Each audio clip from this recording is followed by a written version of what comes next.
We are officially live. I almost said the N-word, but I didn't. God damn it. We're Thank recording, you. actually. Well, it's fine. It's fine. No one said anything. So Monroe. Hmm? Do you remember Codename Kim's Next Door?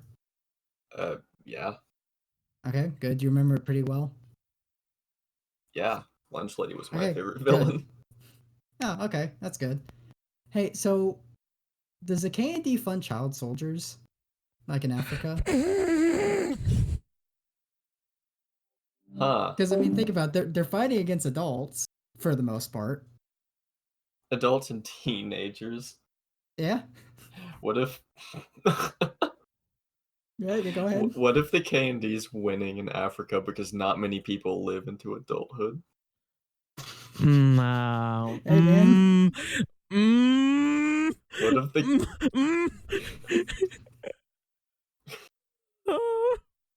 What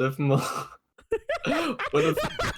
What if mosquitoes were used as a vector for spreading malaria only because the K&D, like, just engineered them? Okay, so if you're just joining us, this is the Escape Pod podcast. I am your host, Kobe, aka Paizeria Boss or Paizeria Hokage. You know me at this point. Joining me again this week is It's Always Sunny in Japan, aka Cable. And we would have had our other person here, but he's running pretty fucking late. So let's hope he joins us. If not, you won't hear him at all. But our guest today is, well, I guess I would say guest, he's part of our channel too, is our, I'd say, I wouldn't say animator, would I? No, you're our artist for the channel who created our own logo, Flygon Jin, aka Monroe. Art is subjective. As you can tell, he's one of those art people. Yeah, I'm one of those. Yeah? Oh. So yes, our other I guest. expect you to... I wasn't. No, I won't say that. No, don't say that. If you okay, big rule of this podcast, right? Generally, we let a lot of jokes slide, as you just heard from the last 10 fucking minutes. But if you have to think to yourself, if you have to think to yourself, hey, is this kind of offensive? Maybe you need to shut the fuck up before you even say it. I didn't not or say get it out was so offensive. fast that we can't stop you. What I was gonna say is I expect you to link my FA. No! Oh no! Oh no! Oh no! Shit, well, now we're gonna have to do it because people are gonna ask. I'm just gonna ignore that I heard that. Okay. Just cut this whole part out? Yeah, no, I'm not gonna cut this part out. There's no point. So, yeah, episode 2. Our fourth person's not fucking here yet. He kept falling asleep, even though he kept saying push it for later. And now it's 10:40 at night, and he's still not on. This is the quality we run for, people. This is the quality we go for. So, yeah. At this point, we're going to talk about our weeks. You know, I would like to jump into the week, but I would just like to go into more detail how I am so disappointed in our fourth person not being here. Just look, I think I finally understand what it feels like when I brought home like a B to my mom as an Asian parent. You know what I mean? I'm kind of like, I expected a lot more coming from our fourth person, but he didn't deliver and only got second place. I thought... No, at this point, he didn't even finish. I thought you were talking about the bug for a second. I thought you were talking about you like caught a bee in a jar and gave it to your mom. No, not an actual bee. I'm talking about like a bee on as a grade. If I brought home a bug to my mom, she'd beat my ass. Kind of the same way I would bring a B grade at home, she'd beat my ass. Which would be worse? Probably the B. I'll let you decide which one. All right. Okay. On this segment, we would talk about our weeks. I usually save mine for last, but let's jumble it up a bit. Monroe, why don't you talk to us about your week? What media you consumed? What entertainment you entertained yourself with? Oh gosh. I mean, aside from JoJo's and a bit of Yu Yu Hakusho, there wasn't much because I was having sleepless nights drawing a serial killer Pikachu. Okay then. Anyway, Yeah. JoJo's was good. JoJo's is pretty good. Oh, I think we can have a spoiler cast at the end of this if you want. All right. Yeah, because we do have a little article to talk about involving JoJo. So yeah, we won't. We'll just describe the article. We probably won't go into detail about it because does have spoilers. Yeah. Yeah, but I don't know. I still really like Toguro as a villain in Yu Yu Hakusho. I don't think he's ever been done as well. Totoro? That's Who? Yu Yu. Who? There's a villain called Toguro in Yu Yu Hakusho. Oh, I know who you're talking about. The weird muscle dude. Yeah, he's the crazy muscle man. Yeah. I don't know. I'd say I really like JoJo villains. It's as I've said this already, that JoJo Part 5's and like I love most of Part 5, but the ending is pretty fucking weak, especially since like you've like Diavolo would have been like one of my favorite villains if like they just weren't so weak on that ending. But so far, the person who's playing him and like everything that they've given him has been doing a great job, which is really funny. Because Monroe, have you seen Gurren Lagann? Yeah, I have. So, you know Kamina, right? Like man of justice, amazing person. Guess who he voices? Wait, what? He's Diavolo. Oh my god. Kamina is I didn't know Diavolo. that. Yeah, I was kind of shocked too. All right. Row, skip the time. I wonder. God. I wonder how prolific that voice actor is. He's pretty prolific because I wasn't able to tell at first. I've watched the shit out of Gurren Lagann. There's like that one voice actor that everyone can immediately remember when they hear him. He voices in Part 4 he voices Okuyasu. Oh, I was gonna say that Dio. The dude who voices Dio. He's in a ton of stuff. But because he has a very distinct voice. So basically imagine Okuyasu's voice, but on a bunch of different characters. Oi, Josuke! Yeah, give me this cancer-stricken voice. I raised my dick with the hand. Oi, Josuke, don't masturbate with your stand now. Yeah, it's like his insane, like, crazy, raspy, self-echo-y voice. Yeah. I wonder what he looks like. He probably looks like Okuyasu. What if he's just like this short, skinny Japanese man? What if he just looks like a baseball? What? Yeah, Okuyasu's like baseball. Yeah. Oh, what if he has weird baseball scars in his face? Yeah. What if he's just Japanese Danny DeVito? Yeah, that works too. All right. Any other media you consumed, Monroe, other than JoJo's? Media. I mean, aside from, I've played some games, but go into detail. It's really just games and JoJo's. Go into detail. Oh, about what games you played. Okay. Oh, there is. So there's one other show I've watched this week. I've watched an episode of. Mm-hmm. It's go ahead. It's a pretty indie show. I don't. It's a pretty indie anime. I don't expect you to know it. It's the Real Housewives of Potomac. I was about to say, I hope you know we watched. I've watched like JoJo since like season 1, so I know what indie shows are. Yeah. So yeah, a thing me and Murray do. We watch the Real Housewives drunk. Yeah, that sounds like something a gay couple would do. Okay, look. What? Am I wrong? Am I wrong? The intense lore behind the Real Housewives. Where in the first episode, the oldest person on the show Like she's above 60s. She wears a dress, and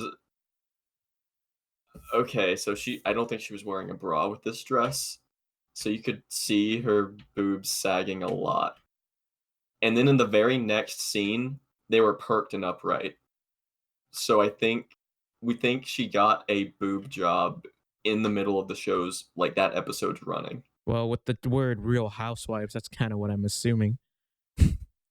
Well, she's like 60. And the boobs don't care. Plastic surgeons don't care. But also, what executive was like, "Oh, they're too saggy. Get the job done. All right, should we shoot that scene because it's kind of fucking obvious she just got 2 melons out of nowhere? Nah, well, that's too much work." I mean, it's not like I was looking for it. It's obvious. Kind of sounds like you've been looking for it. I wasn't. Okay, there was like they're bigger than her head. Oh my god. Okay. Anyways, why do you watch Real Housewives? I want to know, right? Oh, well, it started as a morbid curiosity. I wanted to know why anyone watched it, and then I wanted to specifically try to find the Real Housewives that most people hate, because like there's fucking 10 Real Housewives shows. Yeah, sounds about right. And most people say that Potomac is the worst because all of the drama is extremely manufactured. Yeah, sounds about right. And like I'm talking like episode 1, the drama is someone sat in the wrong place at a booth. Yeah, like sounds about right. someone wanted to sit in the middle seat of a booth, and someone else took the seat. And the whole episode. I sound like a madman describing this, but I'm telling you, there's one of them has a house, has a groundskeeper, a Mexican woman named Laura as a groundskeeper, and she calls her La Hora. Oh my god! She calls her name around the house, La Hora, La Hora. Oh my god! It's great. Too bad our 4th person isn't here for that joke. Yeah, I know. Damn. We could bring in our other Hispanic friend, but I don't know if he's still busy or not. Nah, he's busy. Well, we can say Julio. He was on the last week's episode. No, I wanted to be mysterious. Oh, I'll too late. Julio has been unpersoned. He's been. All right. Take that however you want. Woo! Okay. Okay, well, all right. No, I'm curious about this serial killer Pikachu drawing of yours. Oh, so basically for an art class as a final project, I tried to make a comic, and also I made a 3D model to go along with it. And the basic premise was that I wanted the Pikachu to look as on model as possible and still act like you would expect the mascot to act, but also he just kills people and paints with their blood. And the purpose was to poison the image of Pikachu for the entire class. Okay. This sounds like an art. This sounds like an art thing I don't understand. Which generation Pikachu did you use? Okay, that's the problem. So, like, I found out that there's kind of 3-ish. There's like 3 on-model versions of Pikachu. There's one where his head's really circular. You can see that in the Let's Go Eevee art. There's old fat Pikachu, which is in like the old manga and anime, and then there's new, not as fat Pikachu. For the most part, my design was the new, less fat Pikachu, except he was a little thicker, and his feet probably looked more like old fat Pikachu. Okay. But that's what I tried. I could I still have them. I could show you, but that's up to you. I'll do it. Well, it sounds interesting. Yeah. I'm gonna mute my mic because I'd have to type. Okay. If you want, we can link that in the description of the podcast if you want others to look at it.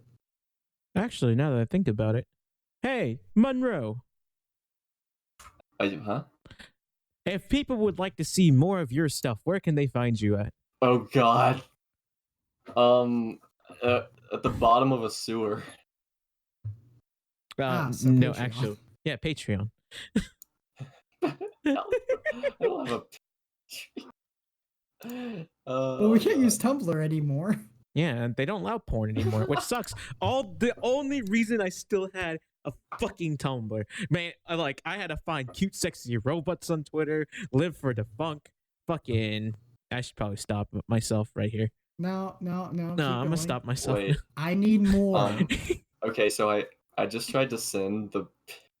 I just tried to send the picture, and Discord's Autobot thinks it's explicit. It probably Okay. is. It's Here, not. what you can do? Knowing Here's you, what you do. there's probably an erect dick on it. Do you have an Imgur account? No. All right, let's Make just an Imgur account, upload it there, send the link. let's just do this That'll later. trick Discord. Yeah. Let's just Alright. let's just do this later. Yeah. Just do it I'll when do we're it later. ranting about something you don't have a particular stake in. Yeah. Because it'll happen. Yeah, it'll happen. Thank God Julio's not on here, so y'all can talk about Pokemon for 40 fucking hours. Okay, listen. You could have stopped us at any point. I know you were enjoying yourself and actually talking, so I just shut up. That was your mistake. Yeah, it was. All right. Yeah, but Pokemon seriously, if Sword I and got Shield too is long, good stop because me. Garchomp isn't in it. God. Yeah, but Flygon isn't either. Wait, he isn't. No, he's not. Probably not. Wait, fucking what? Hold I on. mean, hold on. I don't think everyone knows exactly what all the. Oh God, Mm. he went mute. You muted. I know there's a list. Those- There's a list people have. All right. For those of you that don't know, Flygon Jin is Monroe's Discord name, so you And- can see where his allegiances lie. He's objectively a better design than Garchomp. There's a mathematical algorithm that proves it. Look. Dragonflies are cool, but land sharks are cooler. You can't It's not beat, you can't beat It's me on just this. spikes. No, it's a land shark and it's pretty rad looking. Hey, just to let you guys know, I'm gonna change the server location real quick because we're all cutting out. Go ahead. Wow. Woo. Okay, hopefully that fixes it a bit. Yeah, for everyone listening now, we're just recording our Discord call, which it's pretty fucking poverty, but we play fighting games, so we're used to it. So we're doing this Yeah. so we don't have the other sync issue like we had last time, and also so it can actually render on time this time. Yeah, and not crash like right at the end. Oh, God. Yeah, Galar. All right. What else did you do with your week, Monroe, other than drawing like Pikachu furry porn or whatever? Flygon. He is in. Okay, sorry. Oh. The Pikachu ate up a lot of the actual week. Oh yeah, the woman at Panera who might be torturing her husband came back. Huh? Huh? She's kind of a weird customer. She's like Yeah, I she's bet. an older woman. Yeah, I bet. So she's an older woman and she like gets food or whatever, but one specific thing that her husband allegedly likes is the French onion soup. And he apparently likes it very, very hot. So I give her the soup and she comes back and says that he complained it wasn't hot enough. And she wants me to heat it she wants to heat it up in the microwave out there, but she says that he wants it so hot that she isn't able to pick up the bowl after it's done without burning herself. I'm very concerned about this now. So either her husband's crazy and he wants to burn his mouth, or she's crazy and she wants to burn his mouth. I don't. I'm going to skip over this topic. What else did you do with you? I want to keep doing it because Oh. I can relate with Monroe. I have weird people that come to Bluff a bunch. Panera has like stupid customers. Oh no, yeah, every restaurant does. Yeah, tell me. But its customers are like, it's a customer base that thinks Panera isn't fast food just because it's more expensive. And it's bread? Yeah. It's, I mean, okay, actually, there are two customers that come to Panera Bread that have celiacs. They can't eat bread. So I have to specifically change gloves and open a new bag of like apple chips because they always order the same salad. So people that are basically allergic to bread come into Panera Bread, and they're regulars. Man, I really hope this YouTube thing I'm kicks trying off. to So find- I really hope this YouTube thing kicks off, so we don't have to work with weird people again. Uh, Yeah, the employees are I'm trying to think fine, kind of fine. I was waiting Mary's for the. weird. most people would think of Yeah, I was waiting for like the employees are fine. They're okay. They're not fine. I hate them all. There's two supervisors that are a little weird. One's insanely uptight, and when you look up this Panera on Google reviews, a lot of disgruntled customers mention her by name and only her. God. And then the other manager is weird. Mhm. Like, if she was in another workplace that cared more, she might be getting in trouble for sexual harassment. Wow.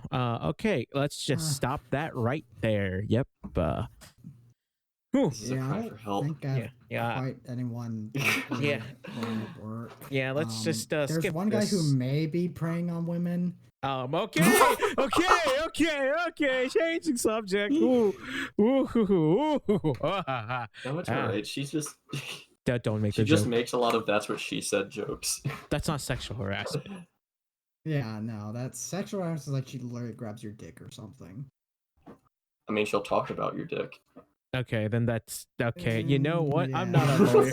I'm not a lawyer, so I don't know. So let's just I think that one's based on the eye of the beholder. You know? Okay, yeah, let's just skip, and a jump over this, shall we? I wonder if Nintendo lawyers We're not quite. We're not that quite there yet, Monroe. Oh, we're not there yet. Back there. master of segues. Oh God. All right. What else did you do with your week? If you don't mind me asking. Well, the last biggest thing I did was kind of tied into that comic. I made a 3D model of that Pikachu and painted it, and I had no experience 3D modeling something in Mesh Mixer or model painting. Huh. It came out all right. It sounds like it's all right. Yeah. Well, the 3D printer they have is like a kind of lower end one, so you can still see a lot of the like layer lines, but it looks all right. But yeah, that's pretty much it for me. all right. Well, Cable, what did you do with your week? Okay, outside of working and possibly having to deal with that guy who prays a woman, played a bunch of Divinity with you, because we've finally decided to get into it like over a year after we actually bought the game, and the definitive edition came out. We finally made it out of Fort Jory, which should not have taken this long, honestly. And then about partway into the Hall of Marshes, we said, hey, do you want to try new classes?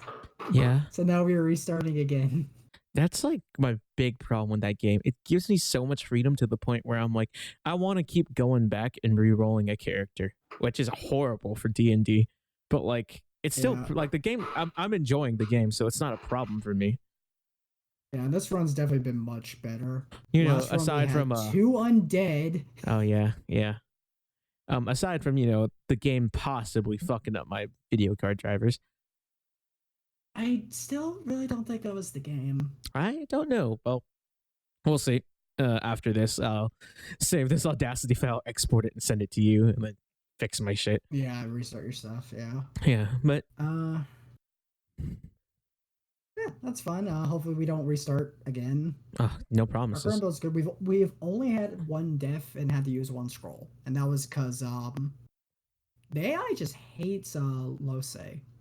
I don't know why. Oh God, like, they will go out of their way to target her sometimes. We've had so many people run past me and Cable, and like Beast is the other person in our party, just to get to Lose in the back and hit her. I'm like, why? Yeah. And like, I'm an elf. I like, even if I just use blood sacrifice so I lose more health, they just ignore me. It's like, let's go for the person with more health because fuck her. I don't know if they changed the AI, but I know it hyper fixates on keeping whoever it can CC'd.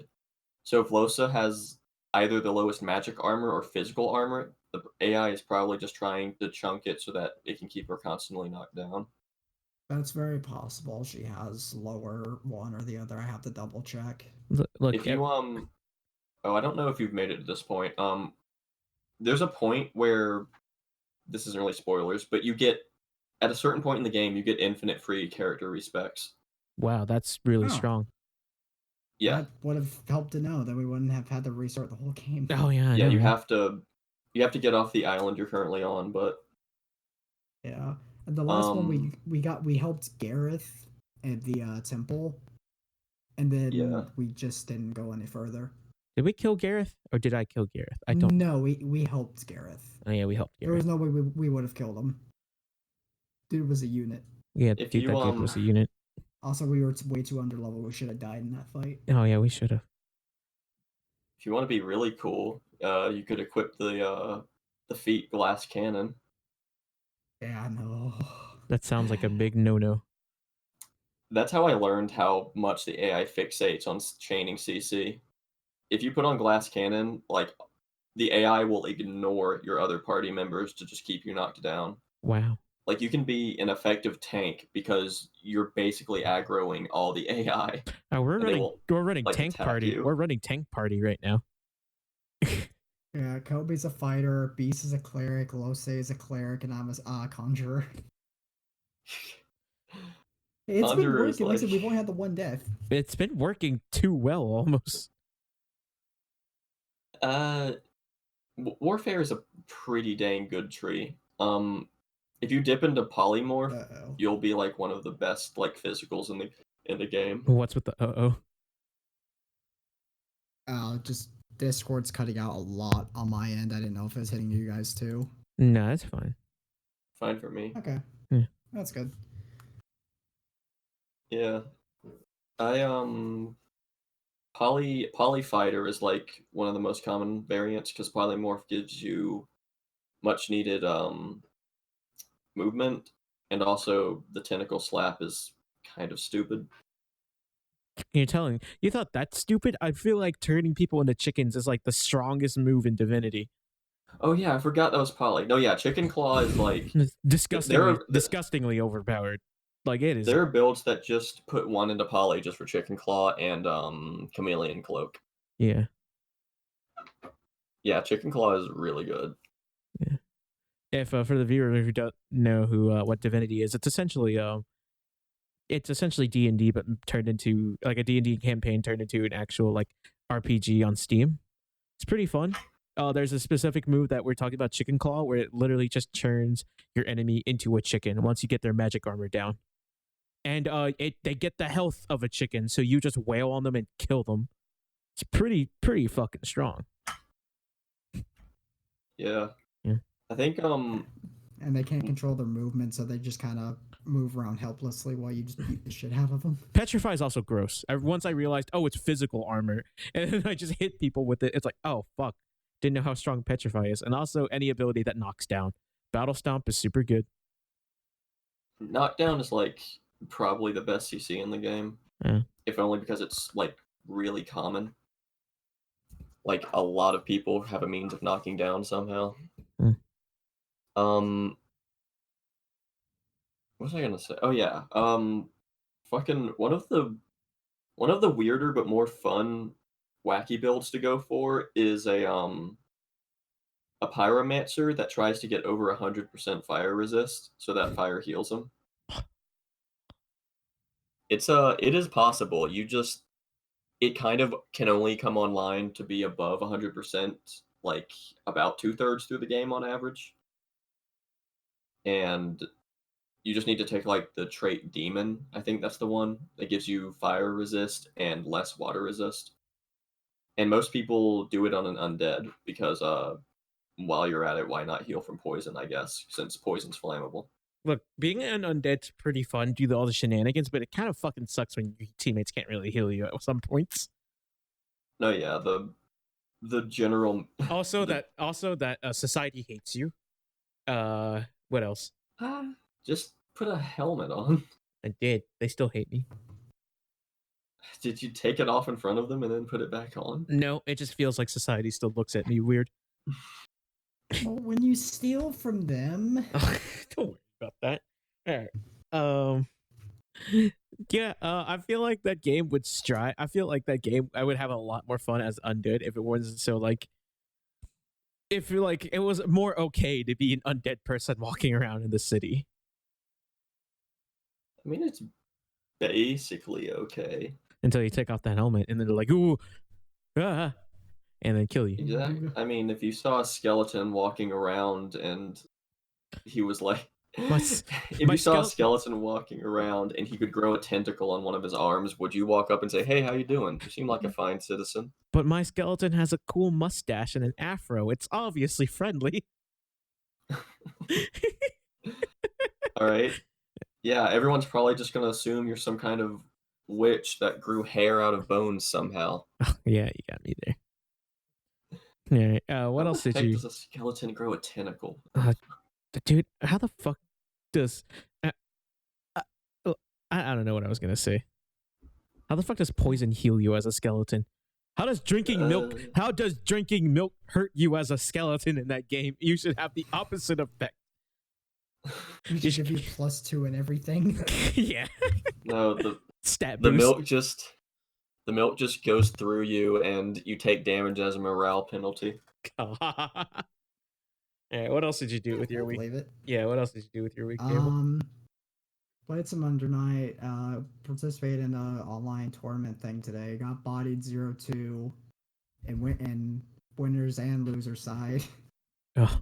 That was fun, but none of my matches were streamed, so there's no records proving it other than me saying it right now. No one's exposing your balls except yourself. Sweet. No one's pulling down your pants except you. Oh no, my belt. Any shows or anything you watched? Besides JoJo on Friday, I started watching SSSS Gridman, like 5 minutes of it. And then we had to film the podcast last week, and I forgot to keep watching it. How is it so far? I'll go back to it at some point. How is it so far? I've met 2 characters, and one of them has amnesia, and that's kind of it. But I mean, I'll keep watching it probably. It seems interesting enough. I mean, it's just it's interesting. mecha. I haven't seen it, but I've been spoiled on it, so it's interesting. No, the only thing I know about it is Rika.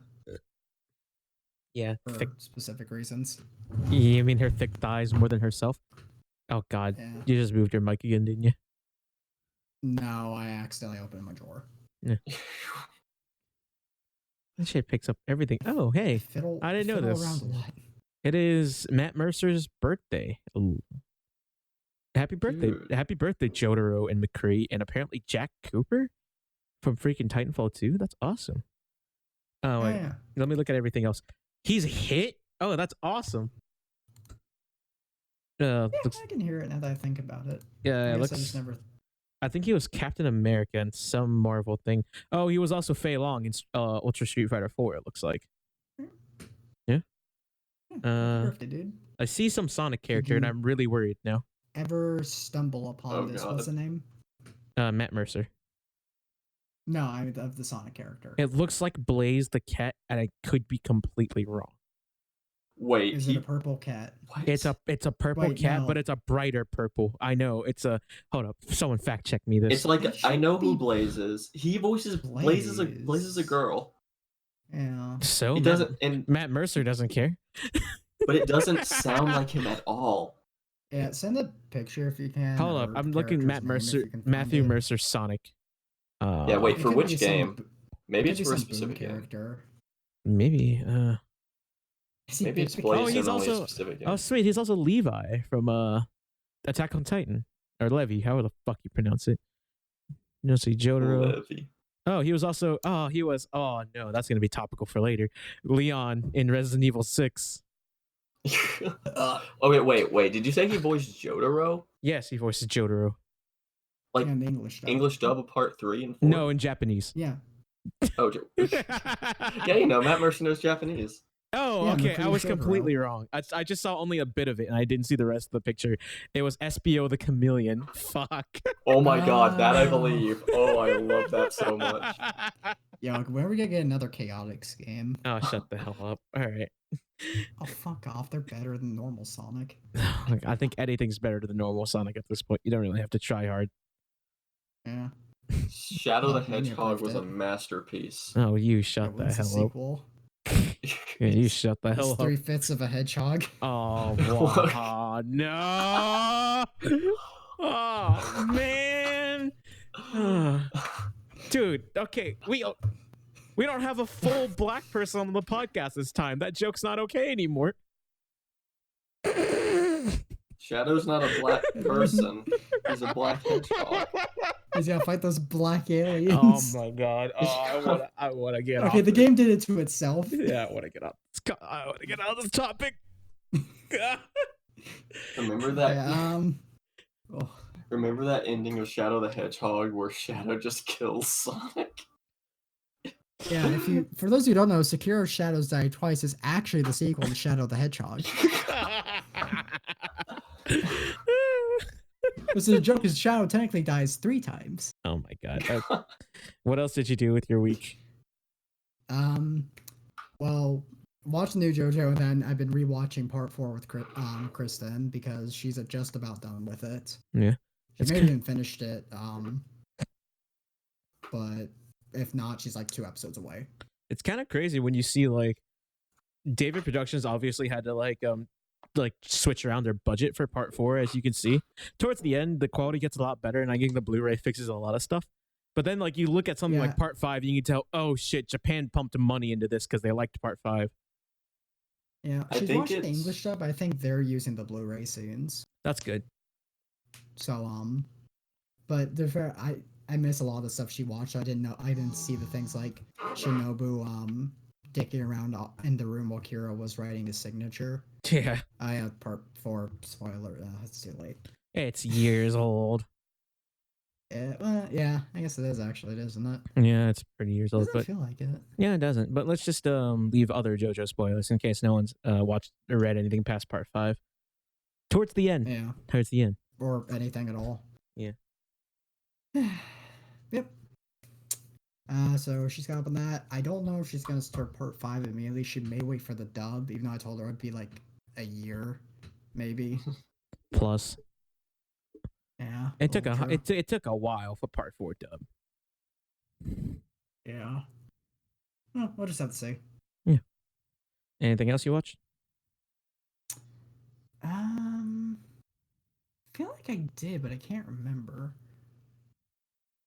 So I'll probably go with no for now. If I remember later and it pertains to a topic, I'll bring it up. Otherwise, I'll just shut my mouth.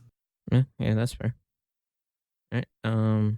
My week, I guess. I bought like 3 different people under night. I guess that's kind of it. Wasn't Monroe one of them? No, I haven't launched it yet. Julio, and Mantis. But our boy Legendary Mantis on Steam. You can check him out at legendary_Mantis. Only Julio. Read the whole thing. Come on. Yeah, I already said it. Okay, I guess Discord's cutting out again on my end. Yeah, I'm about to say, like, if he wants to fucking come in here and plug it himself, he can join the fucking podcast. Oh, message him. Go ahead. I don't think a 4th person's getting on. Yeah, I don't think our 4th person's getting on.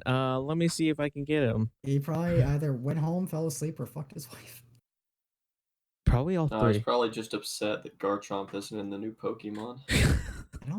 I don't think he cares about. Does he know what Garchomp is? Does he know what Pokemon are? You said he didn't know what Discord was. That was a joke. I hope. Oh. I don't know. Yeah. I mean, Steam says he has been online for like 99 days. Yeah.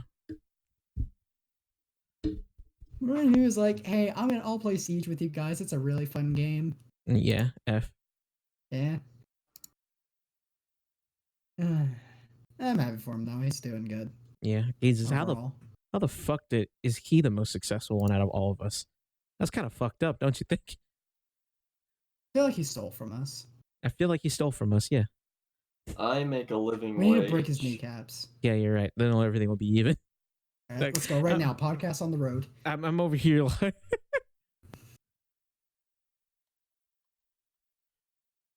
I'm over here like, how the fuck am I struggling to pay rent, live, and just overall be happy when you over there married, you have your own house, and have a pretty alright job. I'm like, yo, what the fuck? Did he move in yet? He moved in. Yeah, I helped. I didn't help him move in, but I came in the same day he moved in, and then moved his alcohol. When I mean move his alcohol, I mean take his alcohol. Ah, I see. Like a true friend. The secret to happiness is stealing alcohol from people you know. Yeah, sounds right. Yep. Look, I'll tell you the real secret to happiness. Just think to yourself for 5 minutes, whatever makes you happiest. No, that makes me scared. And then draw it, no matter how disgustingly messed up it is. Look, I'm not gonna take advice from a furry artist about that. I'm debatably not an artist. Wait. All right. I mean, I'm surprised you're more ashamed of that than the other thing. I drew a Litwick. A Litwick? Yeah, the candle Pokemon. Yeah, I know, but why? I wanted to try some lighting stuff. I wanted to try drawing. I didn't draw a fucking sexy Litwick. I just drew a Litwick. I somehow doubt you. I don't believe your integrity. There's not much Litwick Rule 34. Oh my god. Okay, let's okay, let's skip this, all right? What else did you unless your week's over? Yeah, I'd say my week's over. All right.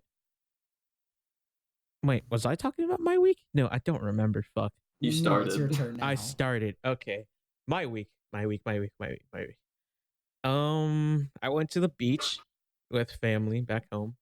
Much as I love my family back home, it's kind of like, I don't know how to explain it, but being around my family is kind of like the same thing of like injecting heroin, right? It's fun in small doses, but like I can't take it for too long, or else it's just gonna like overwhelm me. I'm probably gonna have an overdose. Yeah, then you're gonna get cold. And they'll start asking you about Jesus. Oh, no.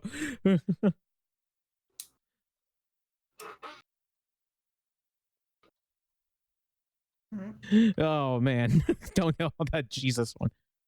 Oh, ooh. Did you do anything fun at the beach? Get sunburnt. Took my dogs out. Pretty good. Rocky doesn't usually get to go out to anywhere a lot, so he did a pretty good job. He shat in the beach though, like in the water. You know. And the water carried away. Well, we got most of it, and then the water carried the rest. I mean, unless he ate a bunch of plastic, I think that's fine. All right, Mantis is joining. Someone send him that link to our fucking or to our. Oh my fucking! I get it. You talk about your week. All right. Yeah. All right. Well, at the beach, I decided to catch up on all those shows that I was interested in. Okay. And so, one of the shows that I caught up in or watched was something called Love, Death, and Robots. Oh, Carlos is getting on too. Yay! Okay. All right, gotta give Mantis the roll real quick. The join. That's fine. People talk about their weeks. Yeah, and whatchamacallit? Yeah, caught up to some shows that I was really interested in. Love, Death, and Robots, which is just like kind of like an anthology series. You know how like Dead Space had like that anthology series of like weird 3D shit and animated shit they made? Oh yeah. I remember that, yeah. Yeah, it's kind of like that, except it was like just based around themes of cyberpunk and like sci-fi and weird shit in general. It's pretty awesome. Some of those shorts were like pretty good in terms of like visually, like visually it was like fucking amazing. And other shorts, they're like, yeah, it's okay. Some of them were like really cool. Like I like the varying of art style because like one of them looked like it was straight up like E3 trailer for like a video game because spoilers. No, not really spoilers, but I'm gonna spoil the concept of like these like farmers that are fighting off like roaches or some shit. No, not roaches, but like essentially like the Zerg horde from fucking StarCraft, like just attacking their crops and like, just ruining their lives and shit, and like giant mechanized farmer mechs. It's pretty awesome, actually. To see like a bunch of like farmer mechs. Just seeing a bunch of like a no, I mean like a tractor. Yeah, it might as well be. They treat it like a tractor because they use it to patrol the fences and stuff and make sure they don't get the cows. And I'm like, this is a pretty funny concept. It's taking it to a thing. I mean, taking to like a whole extreme, I guess. And yeah, it's like a transformer, but made out of a tractor. No, it's not a transformer at all. I'm saying they drive it like tractors. Okay. Yeah, they're like mechs and stuff. And it's pretty awesome. And so, yeah, it's pretty awesome. Other than that, other stuff, they really showcased a lot of like really good, like high cutting edge CGI that they're like showing off for a lot of these animation studios. Pretty good looking. Like some of the like a lot of the times if you just took a picture of like the specific, oh hey Mantis, everyone clap, it's Mantis. Ugh. What game are you talking about? Oh, we were talking. I was talking about my week. Hello, everyone. This is Legendary Mantis, or do you want me to call you by your real name? Doesn't matter to me. Josh, aka Legendary Mantis. I'm gonna refer to him as Mantis because me and him knew each other online for a long ass time before we like exchanged real names. Right. I still can't remember your fucking name. Not gonna lie. That's fine. Keep talking really quick. I'm going to adjust your audio. Don't adjust it on your end. I'm going to adjust it on my end. Gotcha. I guess I don't know what to say. So we're just talking video games, right? Anything in particular, like any specific kind of games, or? Oh no, not in general. Right now we're going over what we did in our weeks. Now that I've fully fixed his audio, everyone here that's listening to our podcast right now, this is one of my good friends that I've met through just playing fighting games online. Legendary Mantis. If they want to catch more of you, where can they find your content at? Oh God, Legendary_Mantis on Twitch, and then I also have YouTube. I think it's the exact same thing. Let me double check that. Let me do that. Legendary Mantis, one word for YouTube. All right. Nice. So he's clearly I use YouTube a lot. So yeah, clearly. Yeah. I don't even know my own fucking screen name on there. Yeah. Well, Monroe, I don't think you've met him before. This is Mantis. He's just one of our friends that we met through playing just PC online fighting games. Say hi to each other. Yo, dude, and get my shit kicked in Tekken. Hello. I also got my shit kicked in at Tekken. I made a drunken bet with Boss for a 1st to 10, and I just got wrecked. I was never good at Tekken. I only ever played like Paul, and I think I played him like maybe 10 matches. As Alyssa, and everyone fucking hated fighting me because I did like really sporadic shit that implied I had no idea what I'm doing, but I kind of had an idea on what I'm doing. Oh. So it's like Boss playing Guilty Gear. Yeah, sounds like Guilty. Oh, man. All right, so right now, No, he knows exactly what he's doing. Yeah, he knows exactly what he's doing. I'm just going over the rest of my week, and then we'll go into what you did for your week and the media you consumed and the entertainment you watched or played. So, yeah. Going back over to my week. Oh, fuck. What was I fucking talking about? Love, Death, and Robots. Love, Death, and Robots. All right, yeah. Cool Netflix show. It's not for everyone. I will say some of those episodes are a hit and a miss, but like the ones that miss kind of suck because it's a kind of like a hard miss. But the ones that hit are a pretty solid hit. So watch that. I also got to finally watching the Dave Chappelle Netflix specials. Yes, specials. He has specials on Netflix. Both of them from around 2017. Holy shit, they are funny. Like, oh my god. Can't say any of those jokes on here, sadly. Yeah. No, Dave Chappelle, no shit. Yeah, just oh man, he's still got it. He's good, yeah. He's pretty fucking good. Like, I don't like laugh like with my sides hurting, but for like a while, but like that made me like cry and like tears of laughter. It's pretty fucking funny. Other than that, caught up on anime. So this is a very weird thing I'm doing with my sister, mostly because her boyfriend got her into it, and then just wanted me to go get her into it. We're watching Naruto. Okay, that went somewhere completely else where I was thinking. Arguably worse. Wait, incest isn't as bad as Naruto? All right, wait, hold the fuck up. What? I'm not. Would you rather commit incest or watch Naruto? Writing that down as candidate for podcast title. Oh my god.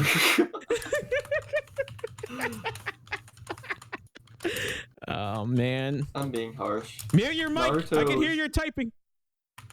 I'm sorry.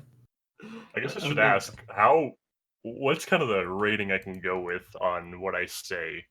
The same as your streams. You could be pretty. Okay. I mean, we made a 3/5 joke earlier. Yeah, but no slurs have been thrown around yet, and I'm kind of proud. Everyone clap. Yeah. You mean kind of like aliens? You mean like my buddy Muzzy? Oh. Hey, that's his name. And in his defense, there's a DJ that goes by Muzzy as well. It's not racist. Okay. What's that? Google would like to know your location. Oh man. It's episode 2. Are you drinking already? Well, it's not already. It's 11:28 for us. Yeah, it's 9:30 for me, man. This is my first drink of the night. All right. Okay, that's a first. Good job. I've actually been doing really good this week. Hey, Cable, your mic's still muted. Fucking idiot. I know, I'm still typing stuff.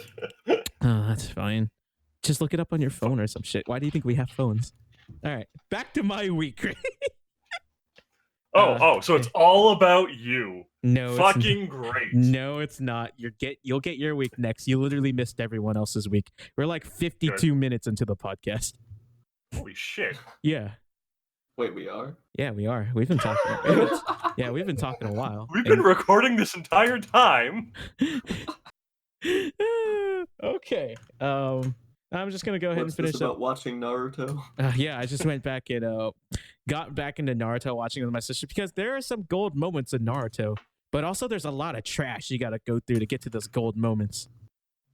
Kind of like One Piece. Yeah, I'd say so. But I've never gotten to One Piece, so. I think the thing is that Naruto's golden moments are more clustered near the beginning of the story. One Piece's kind of are too, but One Piece has gone on for so long that I heard there's like an arc, a specific section that people don't like, but the section is like hundreds of episodes. Wow. Because it's One Piece. God, like Jesus Christ. I mean, like, all props to One Piece fans, but I'll never be able to get into it. Don't at me on Twitter. I mean, I could see watching it. It's just a show that you will probably never ever catch up to. My cousin, kind of be a good thing. Yeah, my cousin in Vietnam is super into One Piece, and I'll never understand it. So he has brain damage? Well, but no, she does not. Clearly she does. Oh. Maybe she likes the 4Kids dub. Oh god. Dude, that rap, amazing. Dude, I thought that rap was just the normal song. Hey, remember when they called him Zolo, even though he's totally a reference to Zoro? God. I do. Hey man, we don't know. The Japanese can't pronounce their L's, you know what I mean? It could be an L. All right. Went back through Naruto, but no, there's some gold moments in Shippuden, or the time skip part. But yeah, you have to wade through a lot of trash. I had to find the specific list where it's like, hey, good episodes, all filler, and just skip over the filler. Isn't like the entire Ninja Great War, aside from like 5 episodes, filler? Yeah. Okay. And it honestly makes it a lot better. It's because it's literally, hey, Madara here. That's all you need.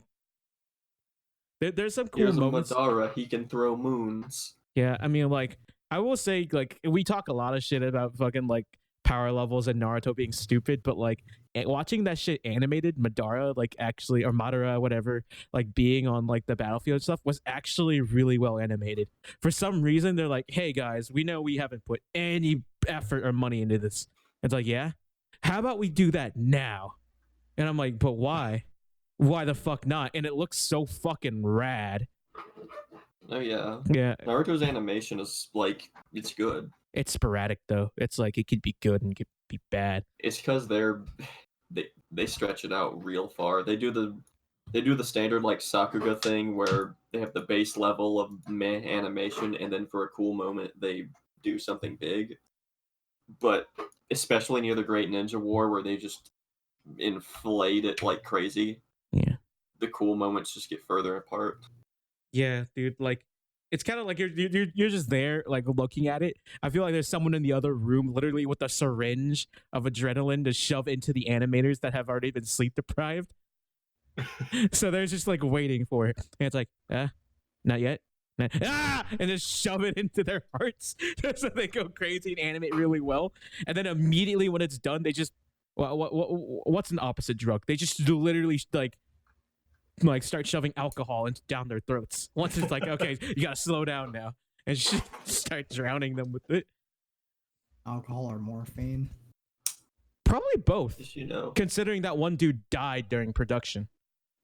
Oh, wait, what? Yeah, some animator died during production of Naruto. Holy fuck! And I'm like, I hope you did all the good scenes, bro. Like, I hope they paid your family, because that fucking sucks. Oh no, I did all the filler. Oh no, man. Oh, no comment then. And I guess the last thing I'd say about my week before transferring over to Mantis was got into Mortal Kombat 11 with my friend back home when I went back to back home for a little bit. That's a very different game compared to Mortal Kombat X, and I actually kind of like. I really like how it plays compared to like every other Mortal Kombat. Is it finally fucking good? Yeah, I'd say so. I mean, I had fun with like the rundown 50-50s of like what's my fucking mix. But like no, it's very neutral heavy. There's a lot of like I think I'll say it, like just leave it at that. It's very neutral heavy. It just feels like something completely different. It's like footsies are very important compared to like what other Mortal Kombats was. If you've ever played Mortal Kombat X, like I said, it was just rush down. Guess my fucking mix. Am I going high or low? But this one is like you have to play neutral because there are a lot of moves that are unsafe and safe, and you just get punished hard for it. So despite being what I would consider the easier Mortal Kombat to get into, it feels like a lot of casual players are like turning off of it because it's like you can't just run in and do all the cool shit anymore.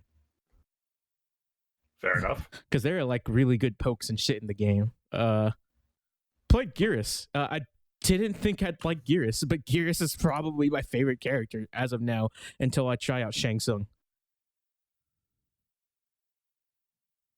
Okay. Yeah. I've never played Mortal Kombat. No, Geras is a completely new character. He is as Wooly has described it on the other podcast. He looks like the type of guy who is I don't really know how to like specifically say it. Just just big buff black dude, but he also has that vibe because he has a shaved head that he's probably a pastor or something on the side. And it's also the voice. A pastor? Yeah, pastor. Okay, let me explain this because you've been to I'm assuming you've been to African American church when you were younger, right, Monroe? How dare you assume that? I was waiting for the how dare you assume that. Yes. Yes, I have. He's the type of guy that he would walk into church, right? And all the single ladies would look at him like, ooh, who is that? He had a ring on him? Like, ooh. And then they learn he's the pastor. Oh, okay. Yeah, Okay, so this is what he looks like. Yeah. You're imagining it now, right? I will literally send you a picture and you will tell me if that's correct or not. But yeah, he is fun. He's a mix of a grappler and a striker. He has really good pokes, and also he just has like a really fucking fun move it was like a specific tournament variation that he has, which I'll get started on tournament variation, like my complaints on that later. But like, he has a specific tournament variation where he has a grab that's a low, and you could use it to punish fucking like people who are zoning you out. And it's fucking great because he literally just like he just pulls you down like it's quicksand. He just chops the back of of your fucking neck when he gets up close to you. Have you landed his second fatality any? Yeah, it's gross and it hurts to watch. What is it? He rips off your skin. Oh. Oh yeah, check your messages, Monroe. Yeah, it's the same picture I'm looking at. Well, at least it's yeah. They need to have a fatality where like they force the other character to like bash their toe into a wall with a toothpick and the nail. Ouch. Ugh. I was gonna say just like Shang Tsung's new fatality, he takes you over and pulls out 50 Shades of Grey and makes you read it. Oh. It'll have to be 50 shades of fatalities. God, I'd rather read that. Or I guess 50 forms of fatalities. Yeah, I'd rather read that. Written by a pacifist. But yeah, Mortal Kombat 11, pretty fun. Story mode is stupid. It's fun, stupid, but it's stupid. Tell me a fighting game with a good story mode. Third Strike, because there was barely any in it. Exactly. Jump Force. Shut the That's fuck up. That's not a fighting game. Don't fucking lie. That's not a fighting game. I'm fucking out of here. What the fuck did you just bring upon this cursed land? Can you not fucking do that? Literally could not hear you, buddy. Jesus Christ. That was great. Do it again. The sound waves just literally fucking maxed out, and the whole screen was like blue for a second there. I could feel my eyeballs for a second. All right.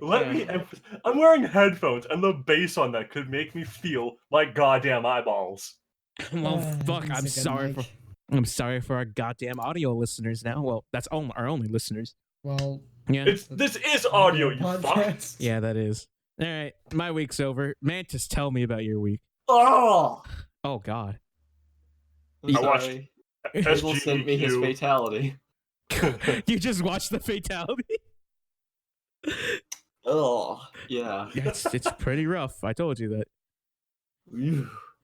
Jesus. Sorry, go ahead. I've been watching SGDQ all week. Like, that's all I've watched. I've barely played anything at all. Oh, actually, I have been playing Super Neptunia RPG. I 2D side scroll.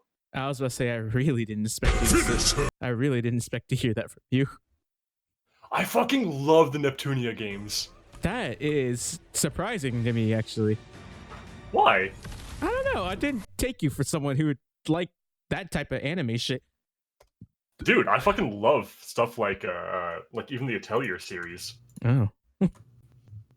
Oh, don't fucking shit talk Atelier. Oh, I'm not gonna shit. Don't worry, I'm not gonna shit talk anything. You like what you like. I'm just gonna watch this video real fast, like. I might have sent him the fatality. Oh, okay. Oh dear. Prepare for screaming. The voice of Monroe was in slow motion. Aw, man. It was the first one I could find. It wasn't a bunch of other ones in it. It's pretty rough, isn't it? My asshole puckered so hard. Like an uncomfortable puckering. Oh, man. You know? You can feel your dick roll back inside you. Yep. You're retreating. I can handle a lot of weird shit, but that's just... Alright, so back to your week. Yeah, I've just been playing Super Neptunia RPG and watching SGDQ, and then... I mean, really, that's it. I had a really boring week. Explain to me the appeal of SGDQ, because, like, I've never got into speedrunning, and I want to know the appeal of it. Well, like, I don't really get into speedrunning either, but I can't just go on Twitch and find some jerk off who's doing a speedrun, because it's always you're just finding this one spot, doing it over and over again just to master the frame data. Mm-hmm. It's like, imagine just watching Maximilian dude, pick up Mortal Kombat, sit in the training mode, and just do training mode for 3 hours. Oh god, yeah. But when it comes to the whole marathon bit, like, just seeing games get ripped apart from the, like, because most of them are all glitched, right? Mm-hmm. Like, you see all this really weird shit. Like, last at AGDQ back in January, they did Halo 5, I think, and they had to put it all the way back to the very first patch. So, absolute vanilla. Apparently, in one of the levels, you can take... what's the thing that flies? Not a ghost. Banshee? Probably a Banshee. Take a Banshee, they go down into a gorge, and then to the left side of that, there's a wall. Safe assumption, walls are solid objects, right? Mm-hmm. But apparently in the 1.0 patch, there was a wall that was like an easy walking distance that you could just fly through and just go to the end of the level. And it's like, it's seeing shit like that where, like, you don't think to try something, and then some crazy prick goes in and does, like, well, if you move in this pattern, you're going to alter the RNG to cause these enemies to spawn, which is going to help you gain an EXP boost. Fun fact, that's actually a system that they do in the original Dragon's Quest as a movement to affect what spawn you get and on what tile. But, like, it's just seeing people break shit. Like, I've watched a demon, like, I fucking know Demon Souls like the back of my hand. Mm-hmm.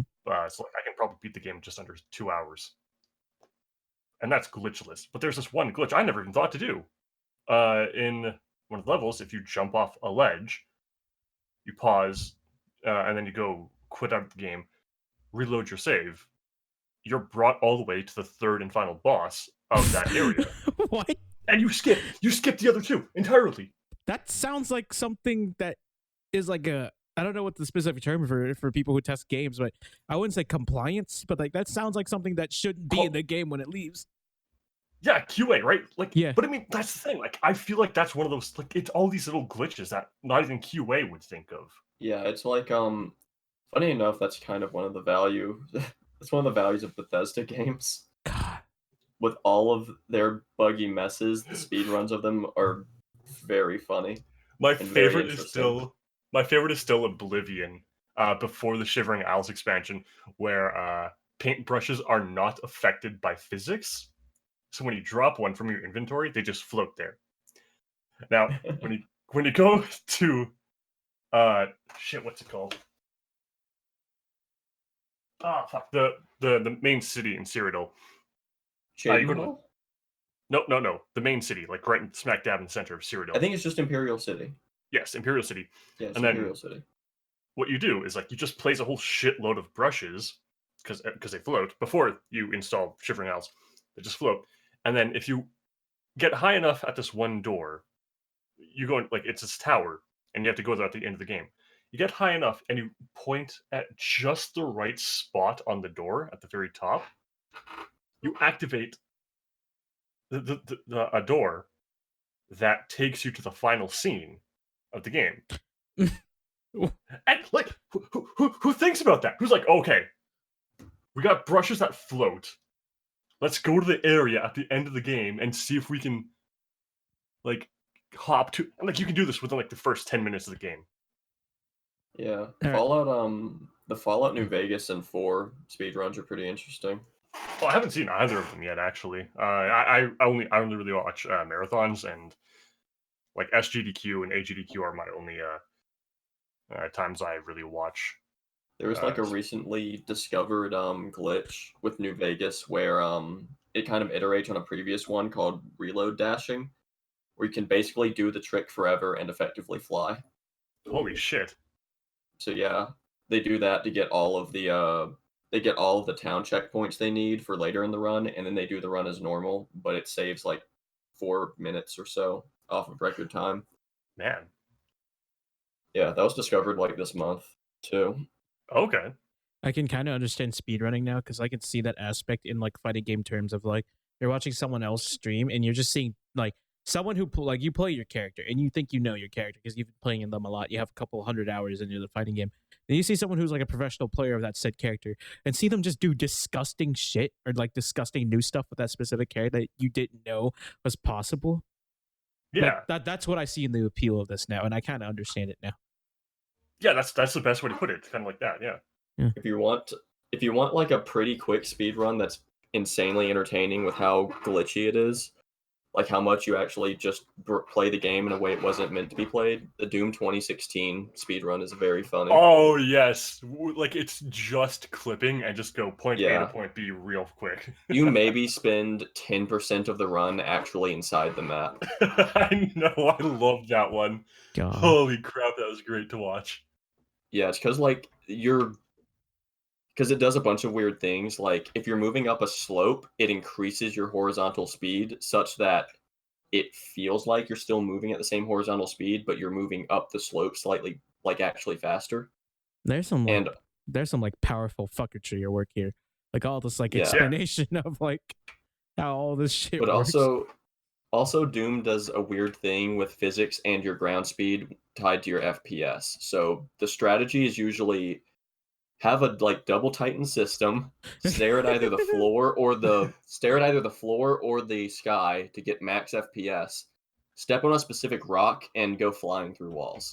Jesus. That's like how a lot of it starts in Doom 2016. It's like this is like some fucking like devil sacrifice to get some power shit. You know what I mean? This sounds like a fucking ritual. Like, what else do you have to do? Like fucking slit your firstborn's throat on your fucking motherboard while you're at it? Yeah. Oh, sometimes you get out of the map with Sometimes you get out of the map with glory kills, like the special melee kills where it zooms you in on an enemy. Right. There are spots where you can like basically push yourself against a wall while you do it, and the game just puts you outside the map. That's I actually unintentionally. I think I might have found unintentionally a speedrun strat in Spray 2016 as well, because I found this area where I could go out of bounds. I don't know how useful it would be. I've not watched an actual Prey speedrun, but I've unintentionally found an out of bounds glitch, and I never shared it with anyone, and I kind of regret that, and I can't remember how I did it. Dude, like think of my favorite thing of like something of like finding something that I felt like not the person who discovered it probably, but like I'm happy I found that out on like my own. Was like, okay, so I play Armor King in Tekken now, right? Armor King's fucking gross. He is literally like just king, except like even more in your face about it, if that makes any sense. Mostly because like one of the biggest things is you can buffer in his fucking giant swing off of anything now, it feels like. And if you don't, people who don't know what giant swing is, it's essentially just a grab and they literally giant swing you like in WWE.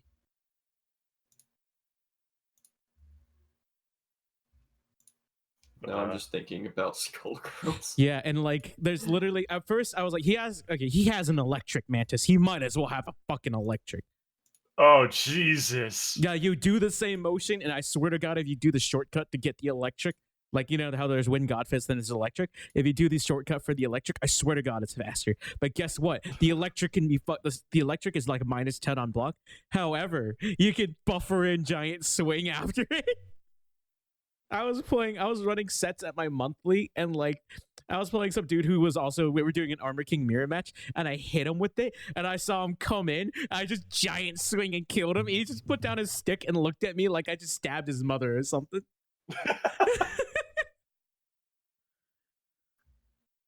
Fuck. Yeah. And he was like, "You can fucking do that?" And I'm like, "Yeah, you can fucking do that." God. Tekken's gross, but I love Tekken. All right. Back to your week. What else did you do? I guess I did my Rainbow Six Siege stream the other day, and did some painting. But other than that, that's kind of been my week. Cool. So do you do like a Bob Ross type of painting stream where you're pretty chill, or are you like a violent drunk when you paint and it just ends up looking Actually, yes, I am. I don't do like we're gonna paint a happy little tree, little accents, but I'm really I kind of talk like this and what we do. So we're gonna take this green. We're gonna start pulling the greens forward and start building on the trees around here. Now I really want to watch your stream. Wait, what was it again? Legendary Mantis. Legendary Mantis. Mantis. Mantis, where can we catch you and your content at on Twitch? Legendary_Mantis on Twitch. Every other Monday, Wednesday, Fridays, Saturdays, Sundays. Those are all gaming, but Friday nights, and Saturday nights, I try to do painting stuff.